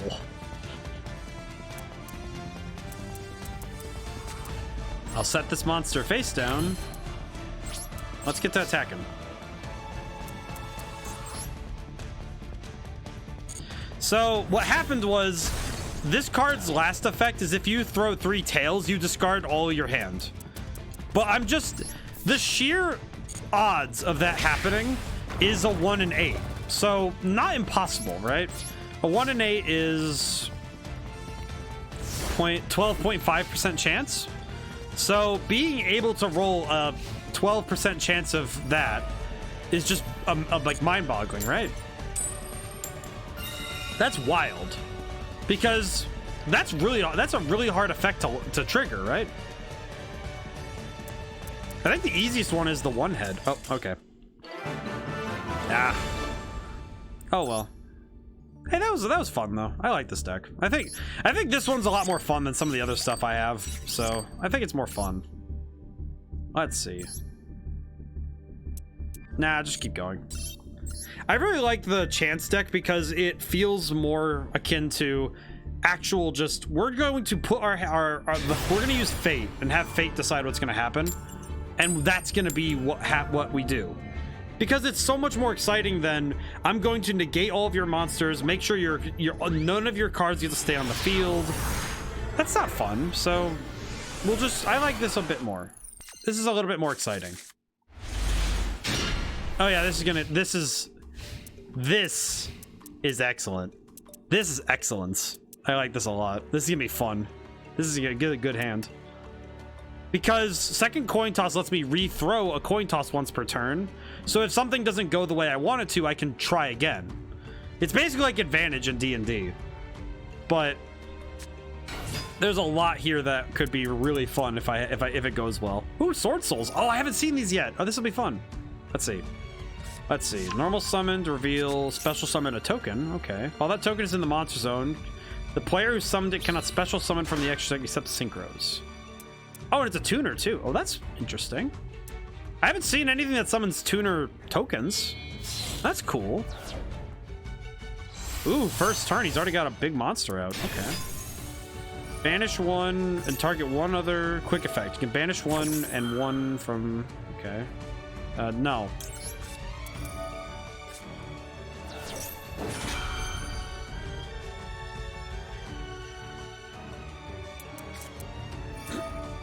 Yeah, I kind of expected that.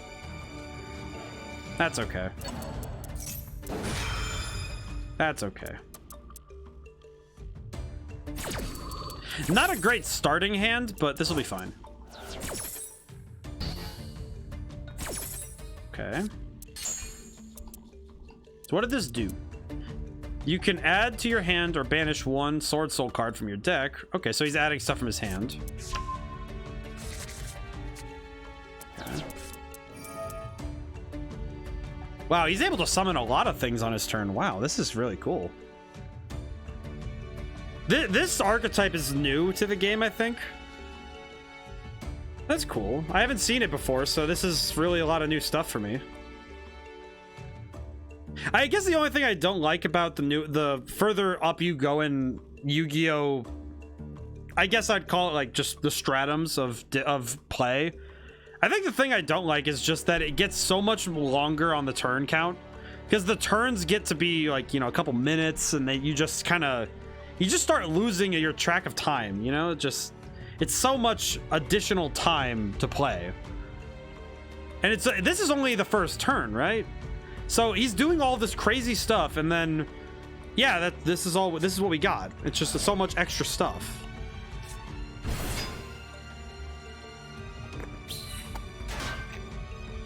So is he gonna summon another synchro monster?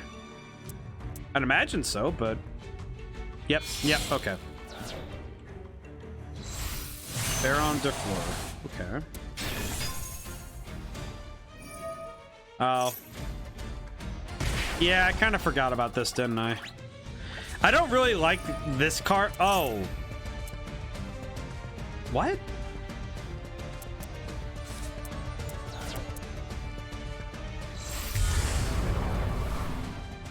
Oh. Oh. Wow. Wow, okay. I'm not gonna lie. I don't really know what to do about this. This isn't very good. So he has immediate destruction, he has negation, and he has a really strong monster and a trap card. I don't know what it does. This guy doesn't... I don't think this guy knows how to have fun. Wow. I don't really know what to think of this. This is just a really hard play. Because he has this, so he can negate all of my cards.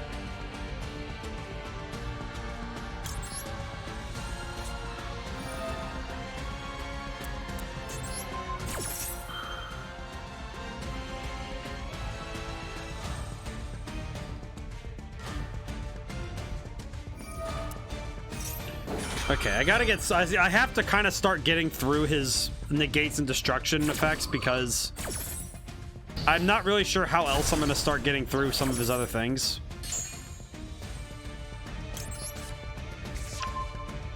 Okay.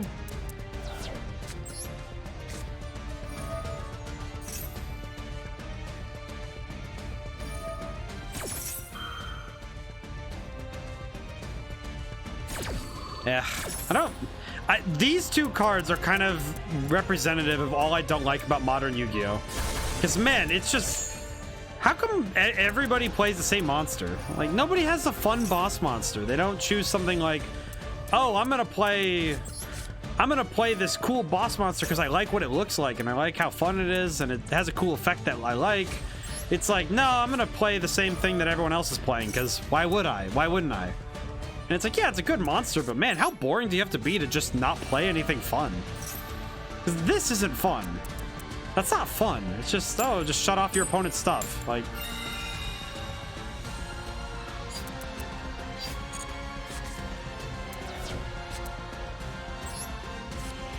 Okay. Alright, well, this isn't great at all, actually, because... I don't think there's actually any reasonable way I can win this. I'm just prolonging the inevitable because of the combination of Phoenix Enforcer and this card. Nothing I can do will actually get past them at all, which is kind of not fun. That's, I don't know, that's just, this is exactly the type of player that a new player would run into and just not, like, they would not be able to have fun because this isn't fun.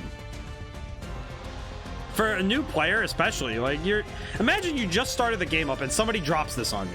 Like, this, you don't even get to play the game, right? Like, wow, what a waste, right? All right, what does this do? Okay, so he gets to... Interesting. I'm kind of curious what this deck's whole plan is, but I'm guessing the whole thing is, oh, I'm gonna play around all these cool monsters and all this crazy effect stuff, but... I think the thing that makes me a little sad is that how much I don't like some of these archetypes because of the stigma towards them in my head. Because I look at this and it's like, this, how do you have fun playing like this? This isn't, it's really hard to get excited about this. Because all you're watching is somebody just drop a ton of things on the field and make sure their opponent isn't allowed to play. Which, I don't know, that's kind of boring, isn't it?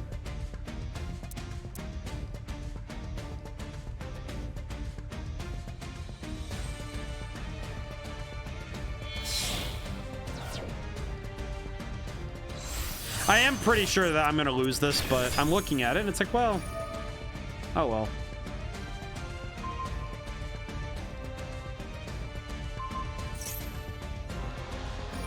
Ah, yeah, I lost this one.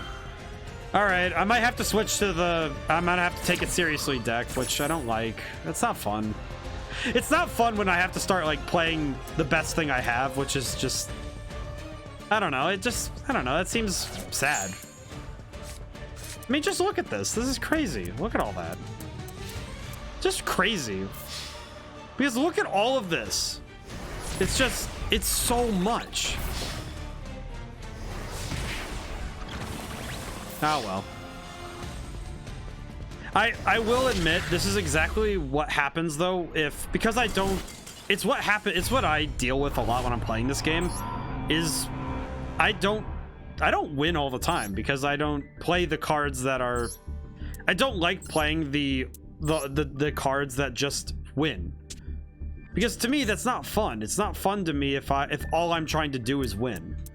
Because if the only thing I want in at all is victory, then you start to lose sight of what makes the fun of a game.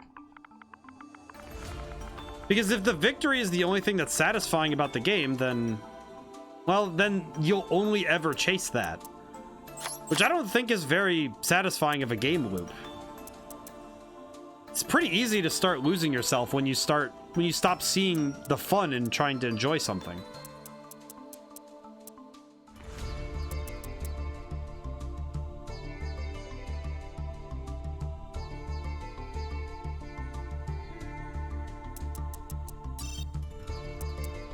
But, you know, I know some people really enjoy playing those types of decks, and I don't want to say that, oh, just because I don't like them, you shouldn't play them, but I feel like if you're going to play them, it should be for personal reasons, not just because it's the best card.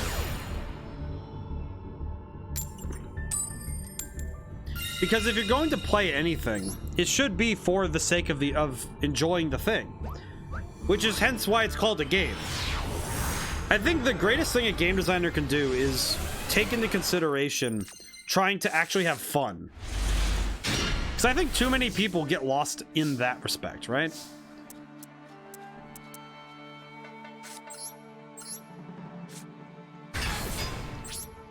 Which is kind of why I don't like that I pulled this out. This deck is not for... I don't think this is the deck I should ever pull out, right? This one and my other... It's not even a serious deck, really. It's just an annoying one. It's just that they're not made for... They're made for my enjoyment, in that it kind of tickles that part of my brain that says, you're here not to make sure that this is a fun and short game. You're here to make sure this is a an attack. This is an attack on the senses, which I think isn't why I should play this game ever. I should not be playing Yu-Gi-Oh with the intent of being annoying. Especially with what I'm doing, especially with the deck I'm playing, because Time Lords, if you see somebody playing Time Lords and they've really thought about how they're going to play them, they're not here to make sure you're having a good time. This is an execution if you're playing Time Lords. Because Time Lords are for people who just are ready to make sure that you don't get to play in a fun way. Because if you're able to get around them, good for you. But most of the time, if you're playing a meta deck, Time Lords will absolutely be annoying. Because there's no way to naturally get rid of them. And if you do get rid of them, it's almost worse because they just kind of have other stuff they do. So, eyelash or hair. I just don't like playing this though. I like that I figured it out because it is a very good deck. That's the worst part, is that it's a good deck. It's very efficient at what it does. It's very strong, very powerful, not fun to play against. Okay, what do you actually do? These are all Yang Zing cards, or I think.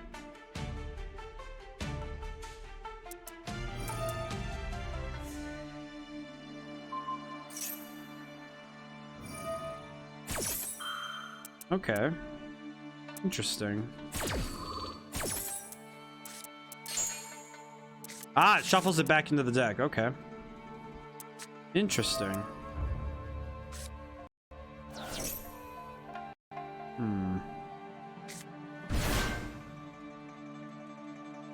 So that does get around the protections that a Time Lord has. Okay. Baron de Flora, I'm guessing? Oh, no. Actually something in the archetype. Well, that's cool.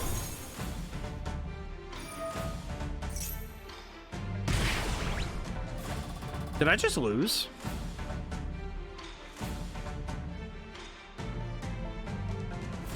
Huh.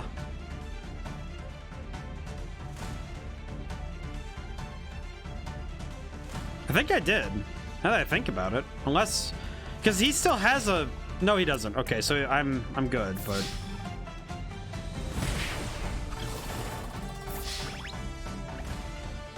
Wow, okay. What a powerful effect. Okay.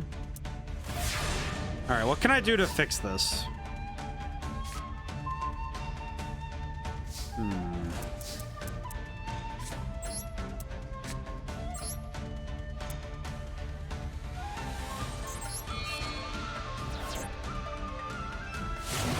Thank goodness for the kaijus, but man, what a rough one.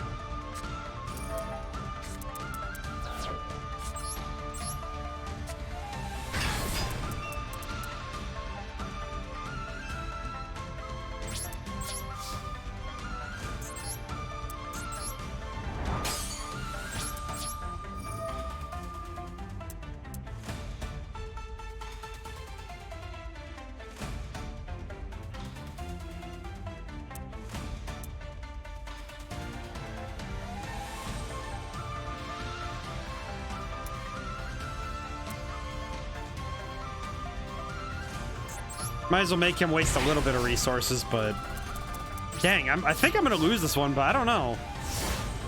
I think I know how I can better combat these new meta decks, but wow, this is tough. Just looking ahead on the online play, this is really tough to handle. Oh, more banished cards, wow. Well, he has no cards in his deck, holy smokes.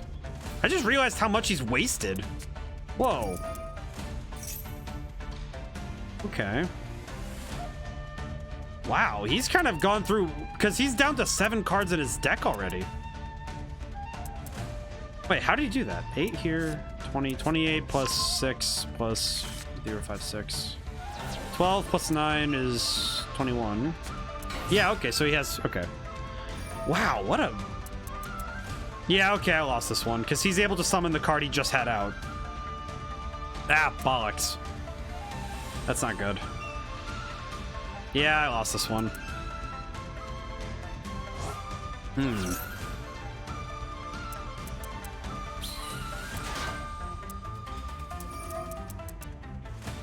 What did this do?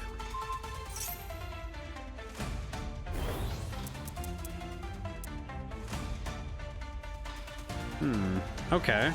So why does this level 8 need to matter?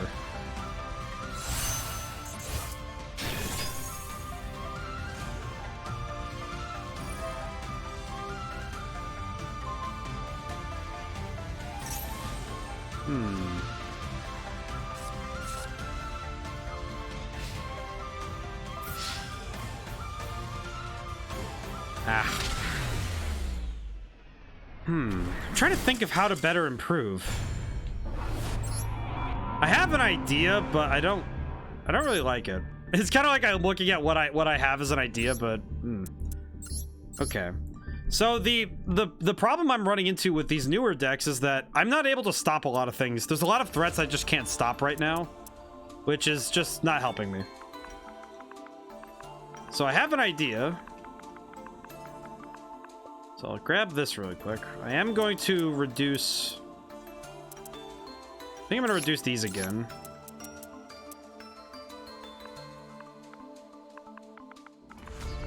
I'm definitely going to grab a second copy of this card, wherever it is. Here it is. Lose 1 turn. Which is essentially the I'm really just kind of tired kind of card, honestly. It's... Yeah, that's a card. That's a card. Actually, no, we'll just leave it at that. This will be fine.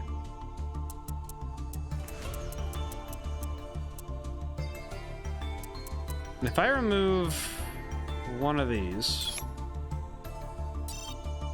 should be fine. Let's take one more try at it. I think this stream has been more about... I feel bad that the draft challenge kind of dips off after this second half, but I don't really have the money or the currency to make multiple decks out of a draft challenge, which is I honestly think it's one of the few missed opportunities of a draft challenge. But you know, sometimes it's better that way. I need to stretch my neck out. I'm pretty sure I'm gonna feel a lot more of it tomorrow, but we'll see. Let's see. Terraforming. Oh, first turn. So a lot of Yu-Gi-Oh players like to Ash Blossom the first thing they see, which is good because the fact that they got rid of that doesn't really bother me too much because it's not really my end game. Thankfully, me getting Dark Sanctuary is not horribly important yet. It'd be important if I had no Time Lords. Because if I had no Time Lords in my hand, I would be in deep trouble if I wasn't able to deal with it. Okay. Oh, we get to play against another Blackwing deck. Oh, this should be good. A different deck means we have a different matchup, so the duel will be different. Vastly so. So that'll be good. Interesting that this isn't a once per turn or a you can only activate whatever once per whatever. So that's neat, actually. I'm curious how that's gonna pan out.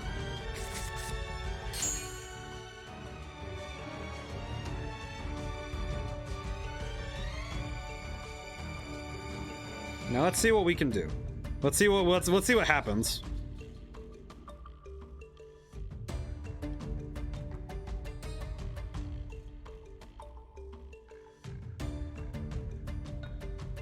Kind of just waiting patiently, huh?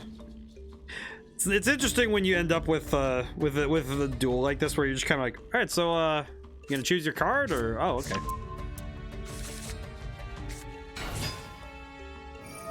It's like, I see, very cool.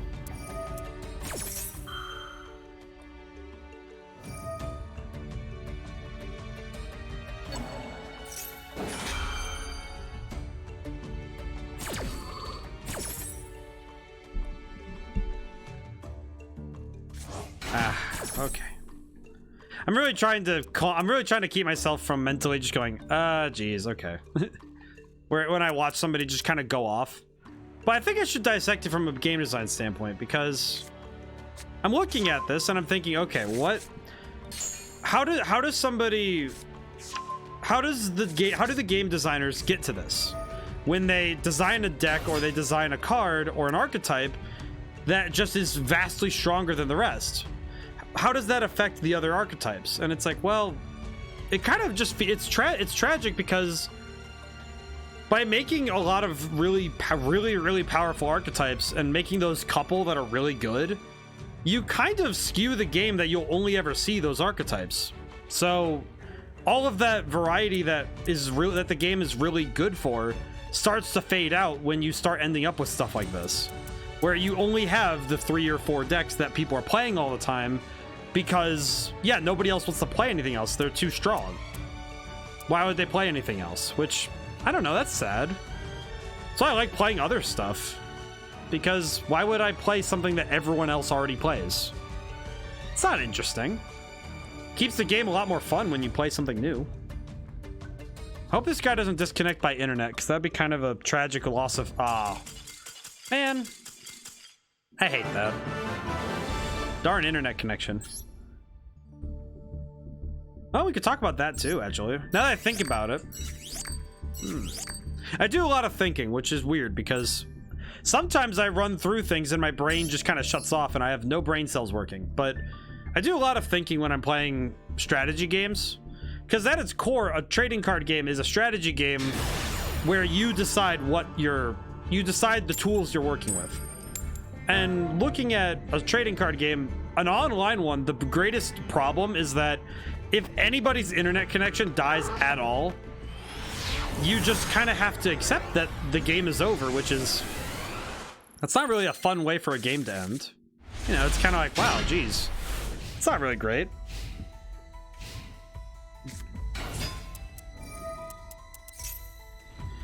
Oh... I was about to say, I was actually wondering when we were going to see these guys. So, yeah, this is going to happen.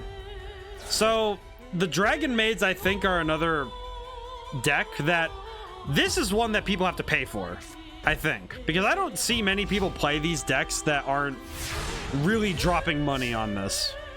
Which is a little sad, if I'm going to be honest. Granted, I understand it. I get it. I think we all like our cute Dragon Maids, but come on, dude. It's kind of just like, come on, man. All right, whatever that is, please get rid of it. Thank you. Terraforming.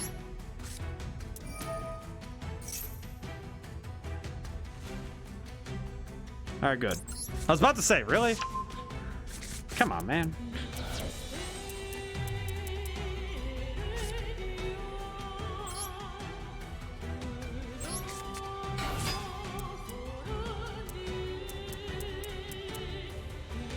Why does he have something he can activate from the hand? That's weird. Oh, Maxi. Okay. Interesting. Okay.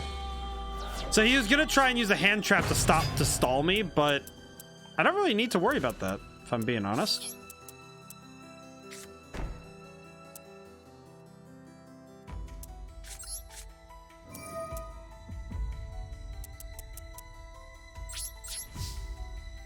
Now, the question, is he going to activate this effect?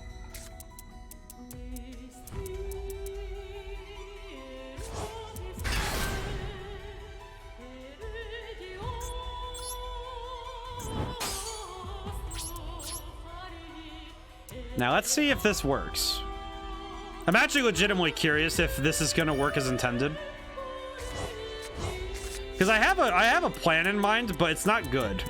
It's not a good plan. It's more of just a, I hope this works kind of plan. Because my hope is to get him pretty much on the, what I'm calling the back foot. Because putting someone on their back foot means you're, because I want to put them in a disadvantageous position and make it so they backpedal.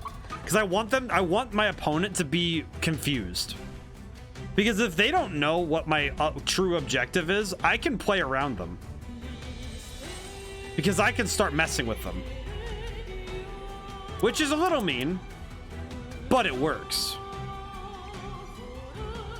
The beauty of messing with an opponent is that you're able to really stall them out. Because an opponent starts, if an opponent is confused, they make mistakes. And mistakes can make someone even more like, you know, out of their wits. And then you can really start getting into their head.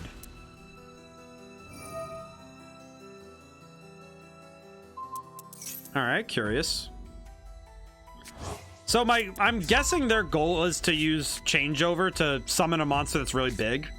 But I'm actually not worried about that because of lose one turn, which allows me to stop their, I say stall a lot, but that's because that's what I do. But it stops their monsters when they special summon, which anything that isn't just play monster from the hand is essentially a special summon. Anything coming from this is a special summon, which means, oh, we get to see this. This will be fun. Watch this. Yep, here it is. It's coming. It's coming and I know it.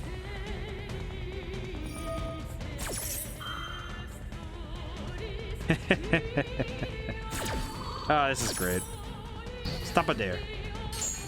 There we go. Excellent. Most excellent. Splendid. This is exactly the kind of thing I really like, because it's just fun.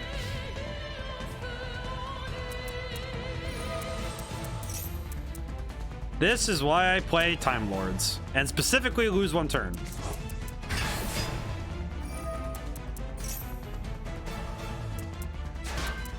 There we go. And now we can stop that nonsense. There we go. No. That's fun. This card alone, I think, has caused some people enough frustration that I'm pretty sure I've caused somebody to lose like a minute of their life out of stress.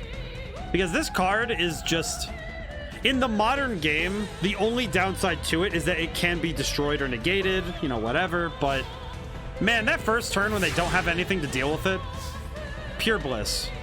Beauty even. Absolute carnage.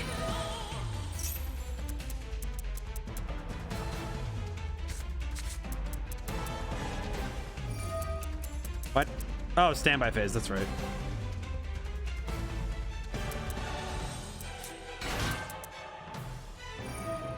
Wonderful. Is that any effect? Ah, excellent. Okay, good. Now this is what I'm looking for. Go ahead. Go ahead, my friend. Activate the effect, please. I want that. Thank you. This is beautiful.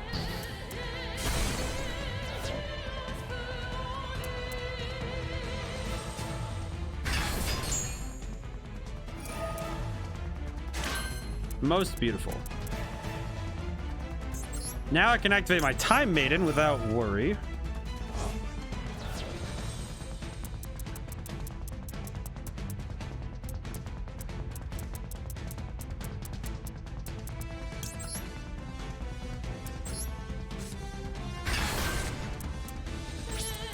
End my turn. So my goal right now is truly to try and just stall my opponent out and make sure that I can hold the advantage through the fact that lose one turn will always stop him from doing more, which is great.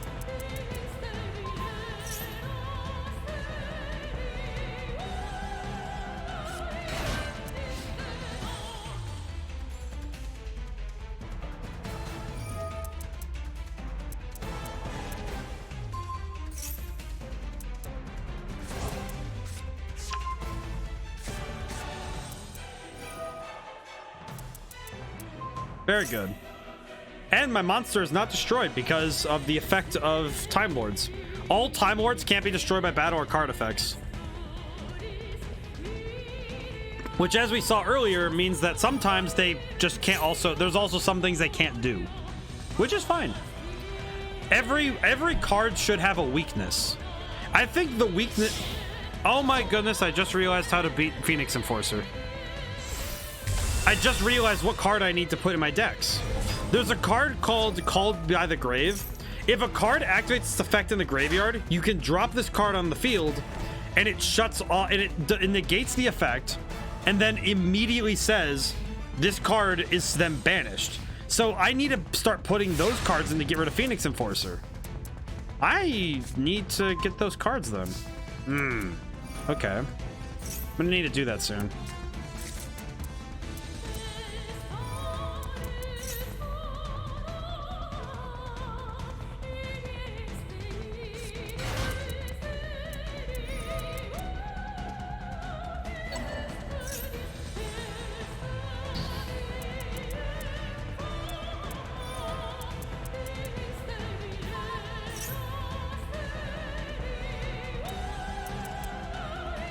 At least none of these monsters are going to be particularly helpful at stopping me.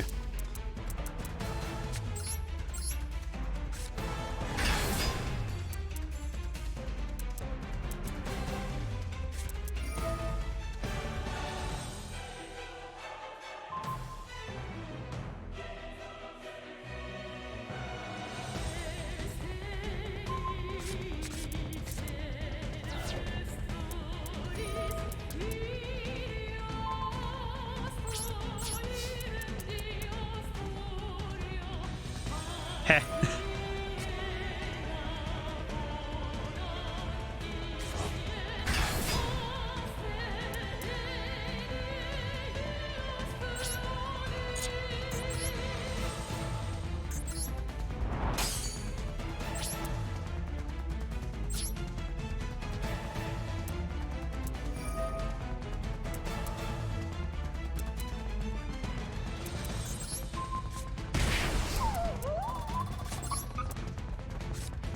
Excellent. So by sending that monster back to the extra deck, really, I was able to basically get it off the field long enough for me to be able to reactivate my card. So now I can activate this again. And even though he was able to return it to the hand, I'm still able to get rid of it. I'm still able to get rid of the problem and put the card back down. And now I have my monster back, which is beautiful. Ah.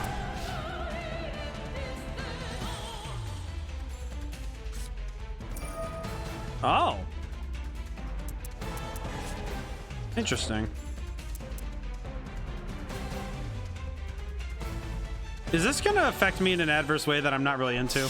Oh, no, it's even worse. 3 monsters? What is he summoning? Or no, 2. Ah, never mind. There it is again. Hello, lad. How you doing? Again. I don't get this card. I don't get this deck. It's what really gets me is why is it that, how do these two work? Is this what she transforms into? What is the lore? I need more lore. I need answers. I don't need dragon maids. I need answers. Oh, what does this do? Special summon from hand or graveyard in defense position, but return it to the hand. Okay. Yeah, the usual combos with this deck don't really work if you keep getting negated on summon, because this whole deck is based on summoning, not on. It doesn't really work very well if you get negated every time.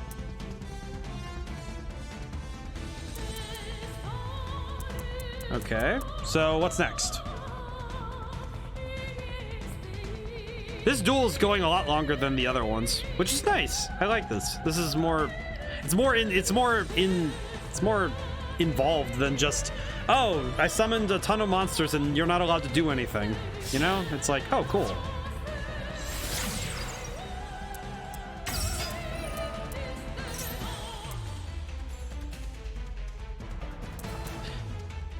Okay, intriguing. Not quite sure what the game plan was, but I'm interested.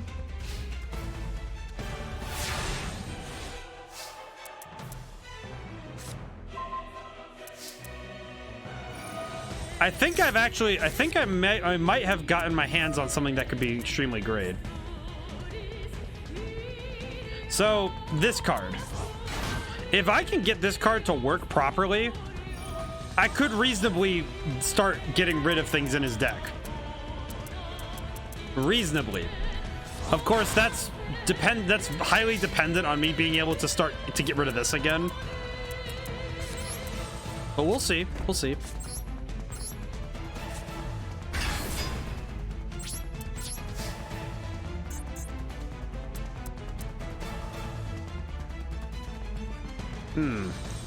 I'm kind of curious how this duel is gonna end, because I want to see what the end of the story is, you know?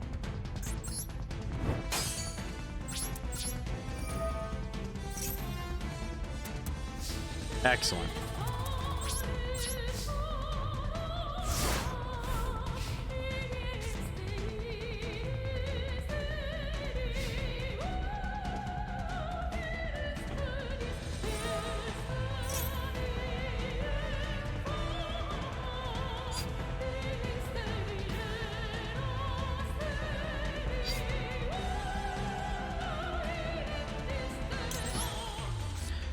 I'm really wondering if he's gonna negate this, because if he does, he's going to lose this card again.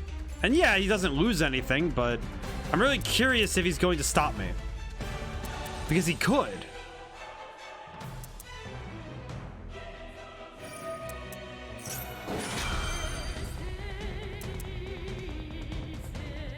But he's also really clogging up his field, so I'm wondering if that'll be a problem.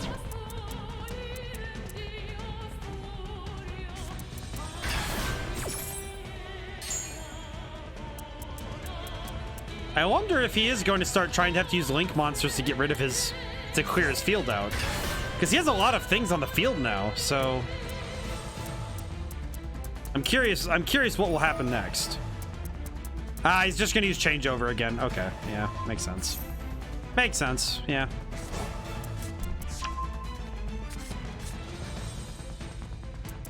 I probably shouldn't have activated Soul Levy that early.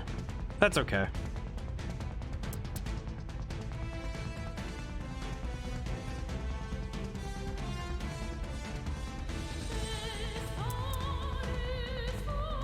No matter what, even if I lose this, I'm just really curious what's gonna happen.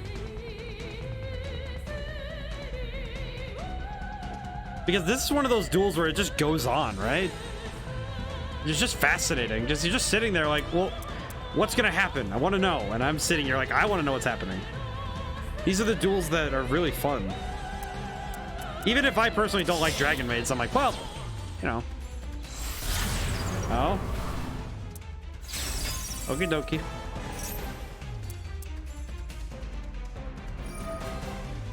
I don't really know what the...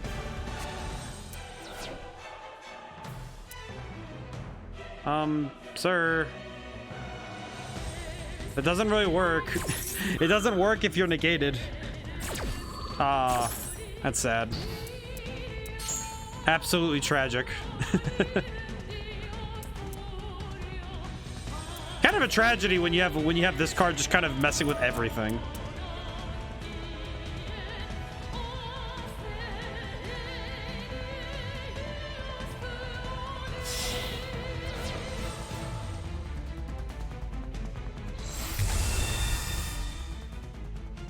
All right, back again. Monster's back again.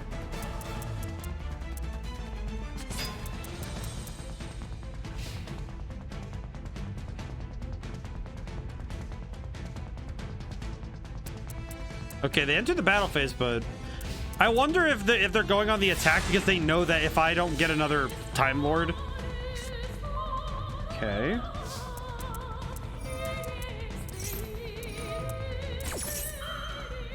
Wait, what?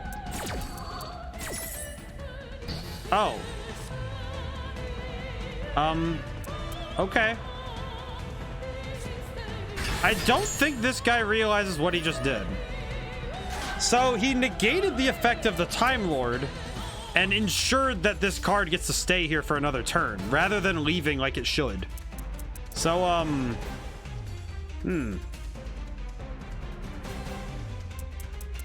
I don't think that worked out the way he intended. Okay. All right. Well, I think this guy honestly misplayed because that's a really big fumble. Because he stopped me from losing my Time Lord. I would have been in deep trouble if he didn't do that. Oh, no. Oh, no. Now I'm thinking about it more and more, and I'm like, dude, this is sad now. It's like the true sadness is hitting me in that, oh. Uh-oh. It's kind of just like, oh. Uh-oh. Okay. So he got another use of changeover, I think. Yeah, he got changeover again. Okay. Okay. I'm not really sure what that plan was because what's the... All right, he must have done this on purpose. If it wasn't a misplay, it has to have been a really smart move on purpose, but it feels like a misplay still. This music is gonna be intense as heck the whole time until we're done, by the way.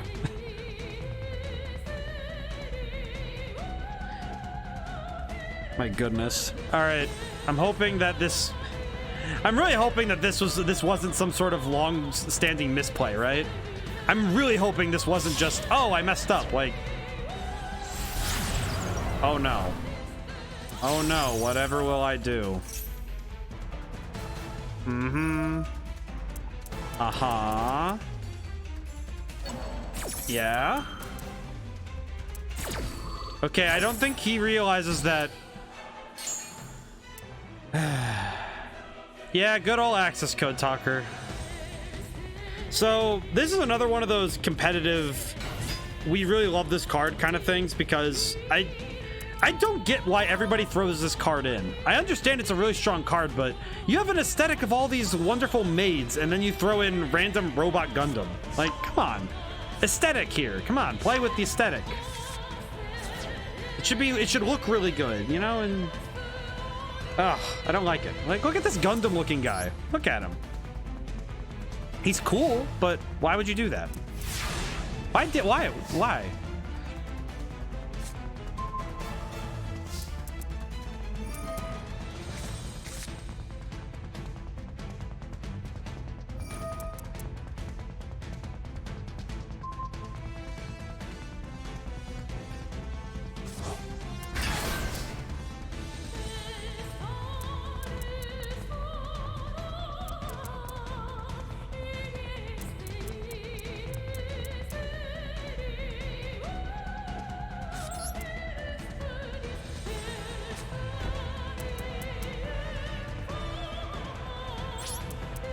Okay, now we ride on fate.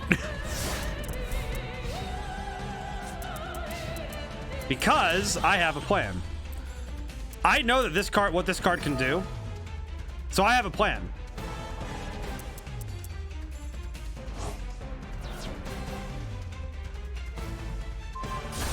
Okay. Interesting. Now I'm wondering, is he going to... Heh. Now comes the real question.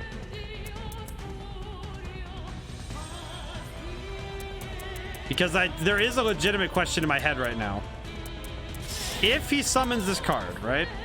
He gets one more destruction with this card, with Access Code Talker, right? So with this card, he gets one more destruction. He either chooses to get rid of lose one turn, which would, you know, pretty much guarantee him, to an extent, the win. If he doesn't do this, because if he doesn't use Access Code Talker's effect to do this, he can't summon any more monsters and special summon things and do that. If he doesn't get rid of Dark Sanctuary, though, he puts it all on fate, whether or not he wins this duel. And now we have to play this game by fate, because I know that I've got under his skin hard enough that he's going to attack. Watch this. Any one of these attacks goes wrong with Dark Sanctuary, I win. And I am more than confident in it, in its power. Beware my might, you fool. Now, watch this. I can survive, but if he whiffs on any of these, I win.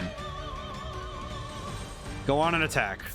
Any heads, I win. This is true justice.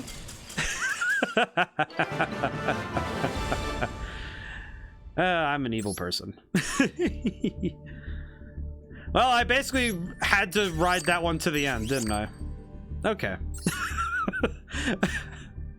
Oh man, my heart is pumping, because it's like, oh yeah, if that went wrong, that was a total L. I was really banking on the fact that I had gotten under his skin hard enough that lose one turn would have caused him to do that. I was really banking on knowing when somebody would be annoyed with me. And if he had thought about that move at all and went for Dark Sanctuary, which he probably didn't even see because he was probably focused on lose one turn again, get rid of it. If he had seen that Dark Sanctuary was still there, he probably would have just won. He would have beaten me, like, that was easy. But he didn't. I'm gonna play one more solo. I'm gonna play one or two more solo duels to cool off, because man, that was... Ooh, okay. You know what? I'm gonna play... Yeah, sure, the Lightsworn ones. I don't remember finishing these, so we might as well take a look. Oh, there's more duels over here. Oh, cool. Edit. Let's see. Change out. Does anybody want to see any of these other ones? I have some other decks here that are just weird. I have... They're all... You can just... If anyone wants to call them by name, I have some weird ones. I'll wait a moment.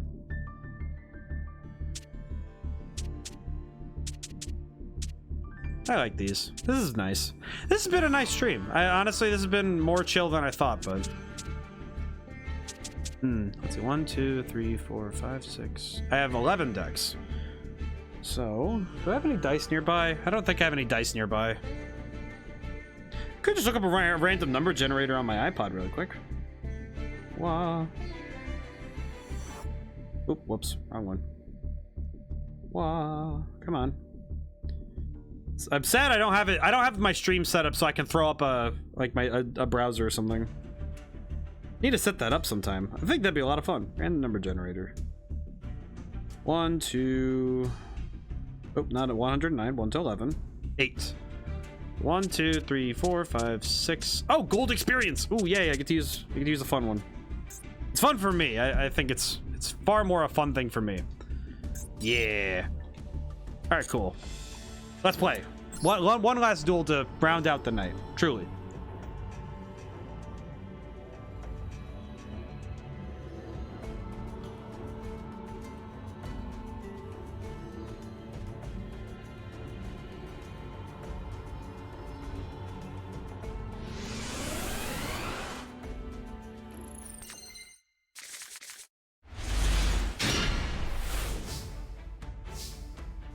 Alright, let's see what we got. Solemn Wishes. Increases your life points by 500 every time you draw a card. Oh, that's interesting. I didn't know I had this card in here. That's cool. Put that down. I'm really confused by the appearance of Lazion, but whatever. All right, let's make it work.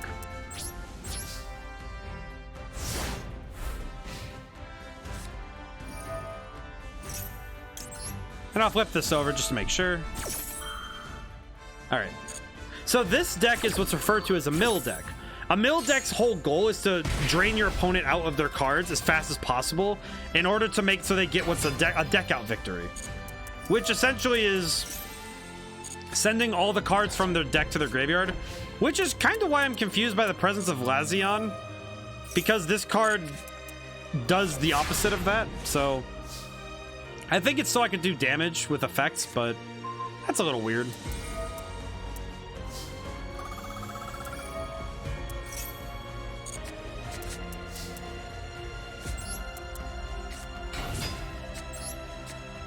There we are. Get out the Drip Master. Also, yeah, Eldritch is probably one of the coolest looking monsters. I don't want anyone to at me on that because he's great.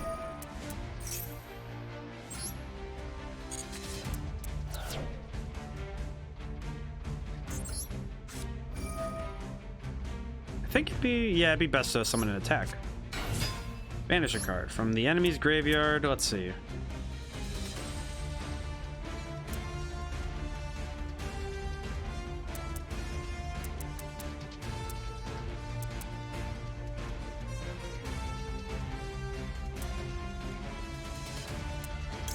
Yeah, I might as well start clearing things out as best I can.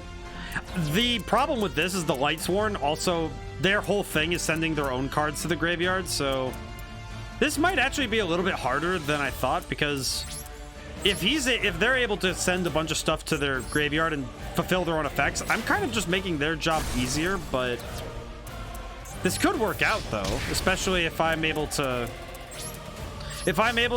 put them, in too fast of a pace to keep summoning. Because if they keep sending things away, I might be able to really mess with them, so. And this card lets me basically affect their ability to do that, so we'll see. Because this, every time they special summon a monster combined with Zombie World, I can send more cards from the top of their deck to the graveyard because of Zombie World being... It makes all cards zombies. So, works out in my favor, actually. Oh my goodness, there's a lot of cards going in the graveyard. Whoa. Deco Talker? What are you doing here?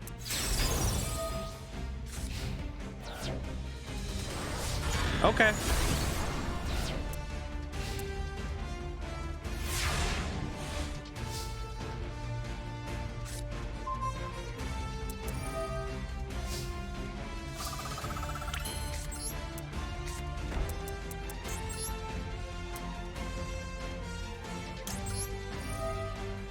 This is interesting because of how the two decks are playing off each other, because one is trying to dump its own deck into the graveyard and I'm trying to assist them in that.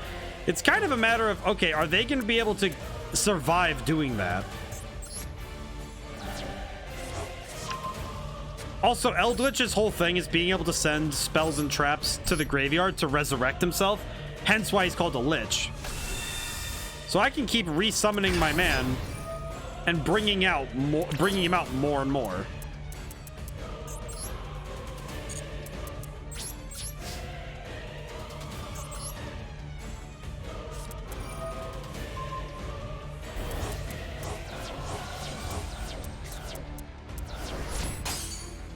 Ah, I see. Good thing I sprung that trap though, because now that I think about it, it's probably better for me that he doesn't have more to work with on that regard, because if he was able to keep springing more traps, I'd probably be really messed up soon.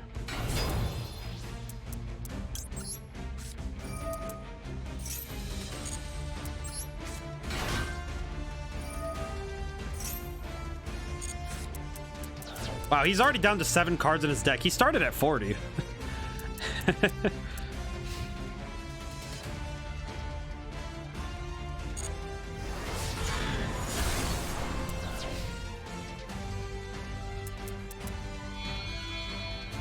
Okay, what card is he summoning?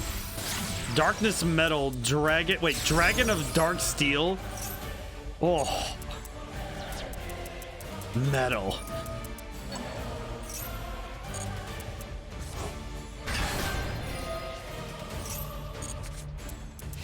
Probably a good thing I can just keep kind of draining him out of cards, huh? This is really good.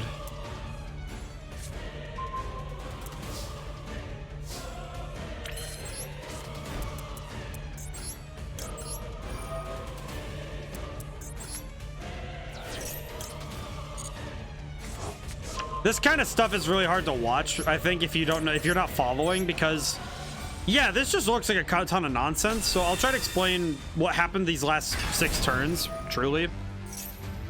So essentially what I've done is I've set up a system that, because the AI doesn't really ever think about what it's doing, because if you look at how the AI works, it will always go for the best place for itself before looking at the opponent's field.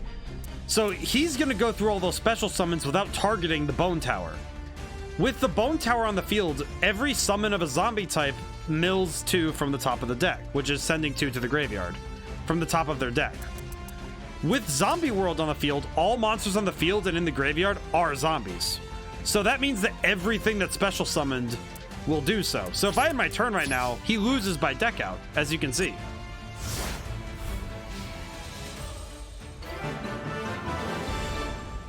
Which is just bizarre to look at, really, but I feel bad that of all the decks that I have and all the decks that I worked with today, the one that did the worst is the one from the last draft battle, but I feel like I need to practice with this Nordic deck more because I really like it. I need to work on this more. I think the FA deck did pretty well, actually.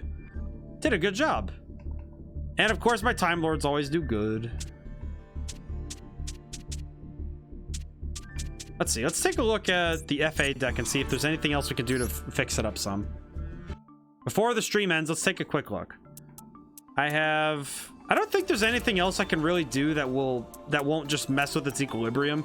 Because I think it's a pretty solid deck. I just think it needs a little bit more, maybe a bit more search power, maybe. Because there is the off chance you'll end up with a hand like just all trap cards or something. I think this is the one that of today needs the most work, because this deck is definitely the one that struggles. This one struggles the most, just out of all of them.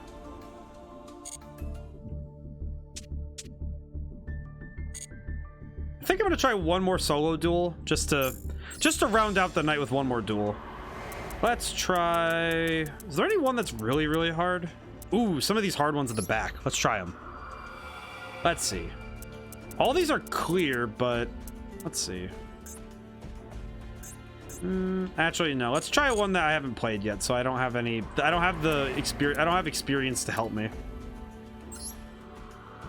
I could do one more duel. There we are. One more. And we'll swap out for...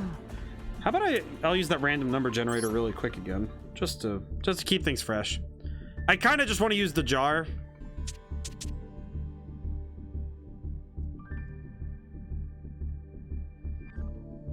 Seven. Nah. Let's use the jar. I think if anybody who plays a lot of Yu-Gi-Oh watches this, they probably will think the jar is probably one of the most vile things I've ever built. Because it's based around an archaic form of nonsense. Which is probably a sentence I should name. I should make an album name that. Archaic form of nonsense. That's a great album name. I'll have to think about that. That's really good. I like that. But this whole deck is based, it's a form of mill, but it's not like a good form of mill. It's more like, it's like somebody tried to figure out what a mill deck is, but didn't really know what they were doing.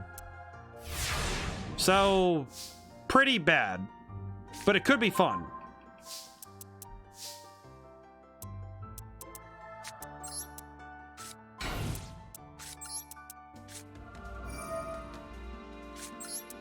I am putting my cards in weird places on the field because I don't know why, but I think these cards use column-based things. Is that called the weather cards? Let me see.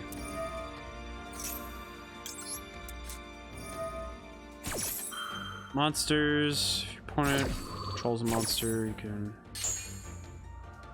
Yes, I think that is true. I think they do have some weird effects going on, but I don't quite remember how they all work.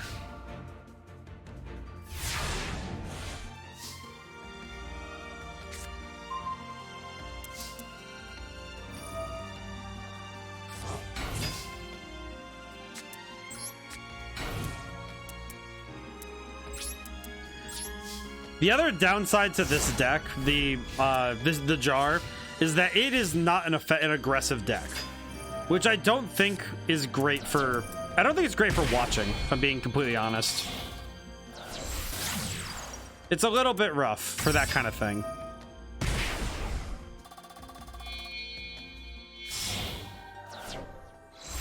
Ah, I see. Pain.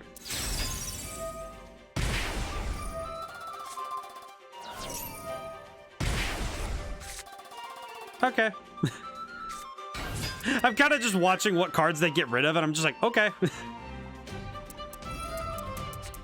This is wild. This is wild to watch, because Skull Invitation really does put a hamper on everything, doesn't it? Because every time he sends something to the graveyard, it does damage, so...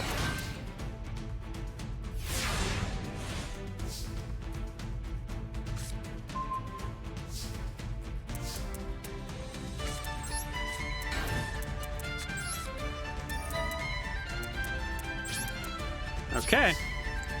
I think I have one more turn with Swords of Revealing Light. Yes, I do. Okay.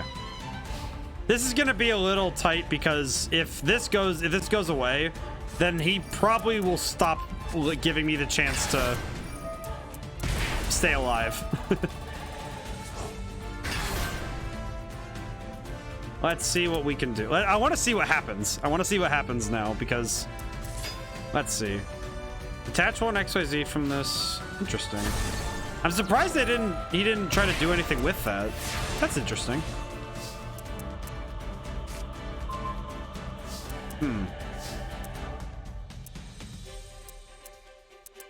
Might as well get some advantage out of this. All right, now to Morphing Jar. Hooray! Send everything away. Oh, I got super lucky with what I got. Oh, thank goodness.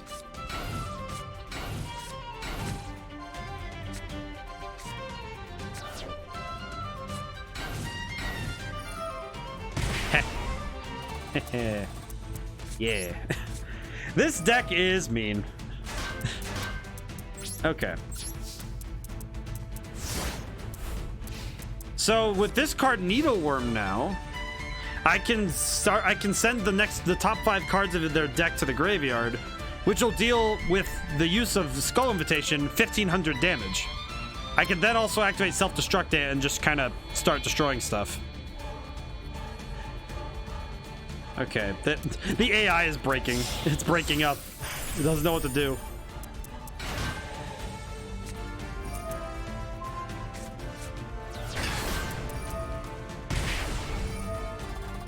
Lucky for the AI that they were able to...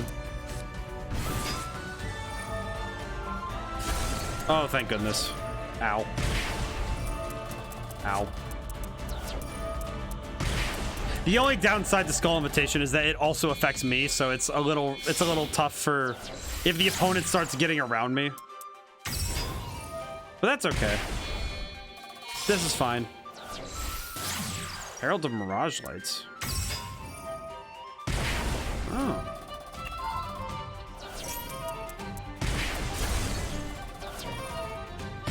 This card keeps going off and it's just constantly having things going off in front of us. My goodness. I think I've somehow beaten this person with only effect damage. I'm only really doing effect damage, so... Wow. Okay. Activate this.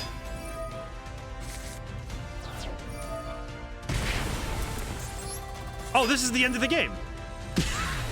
Yay! I actually did it. Well, that worked out. I will say, if anybody ever wants to ask me questions about Yu-Gi-Oh or learning any trading card game, because I've gotten pretty good at picking them up, because I played Pokemon for the first time today, and that was actually a lot of fun. So I'm getting pretty good at picking up the rules of trading card games. So if anybody ever asks questions, you can always at me on my Twitter. So, or you can put comments on YouTube. I also check that pretty regularly. So, but that'll be the end of Master Duel for today. I had a fun time. There were some duels that were a little iffy, but that's okay. Sometimes you just have a duel that's like, well, it's bad. But thank you to everybody who watched, and thank you to everybody who watches in the future. And until next time, goodbye for now.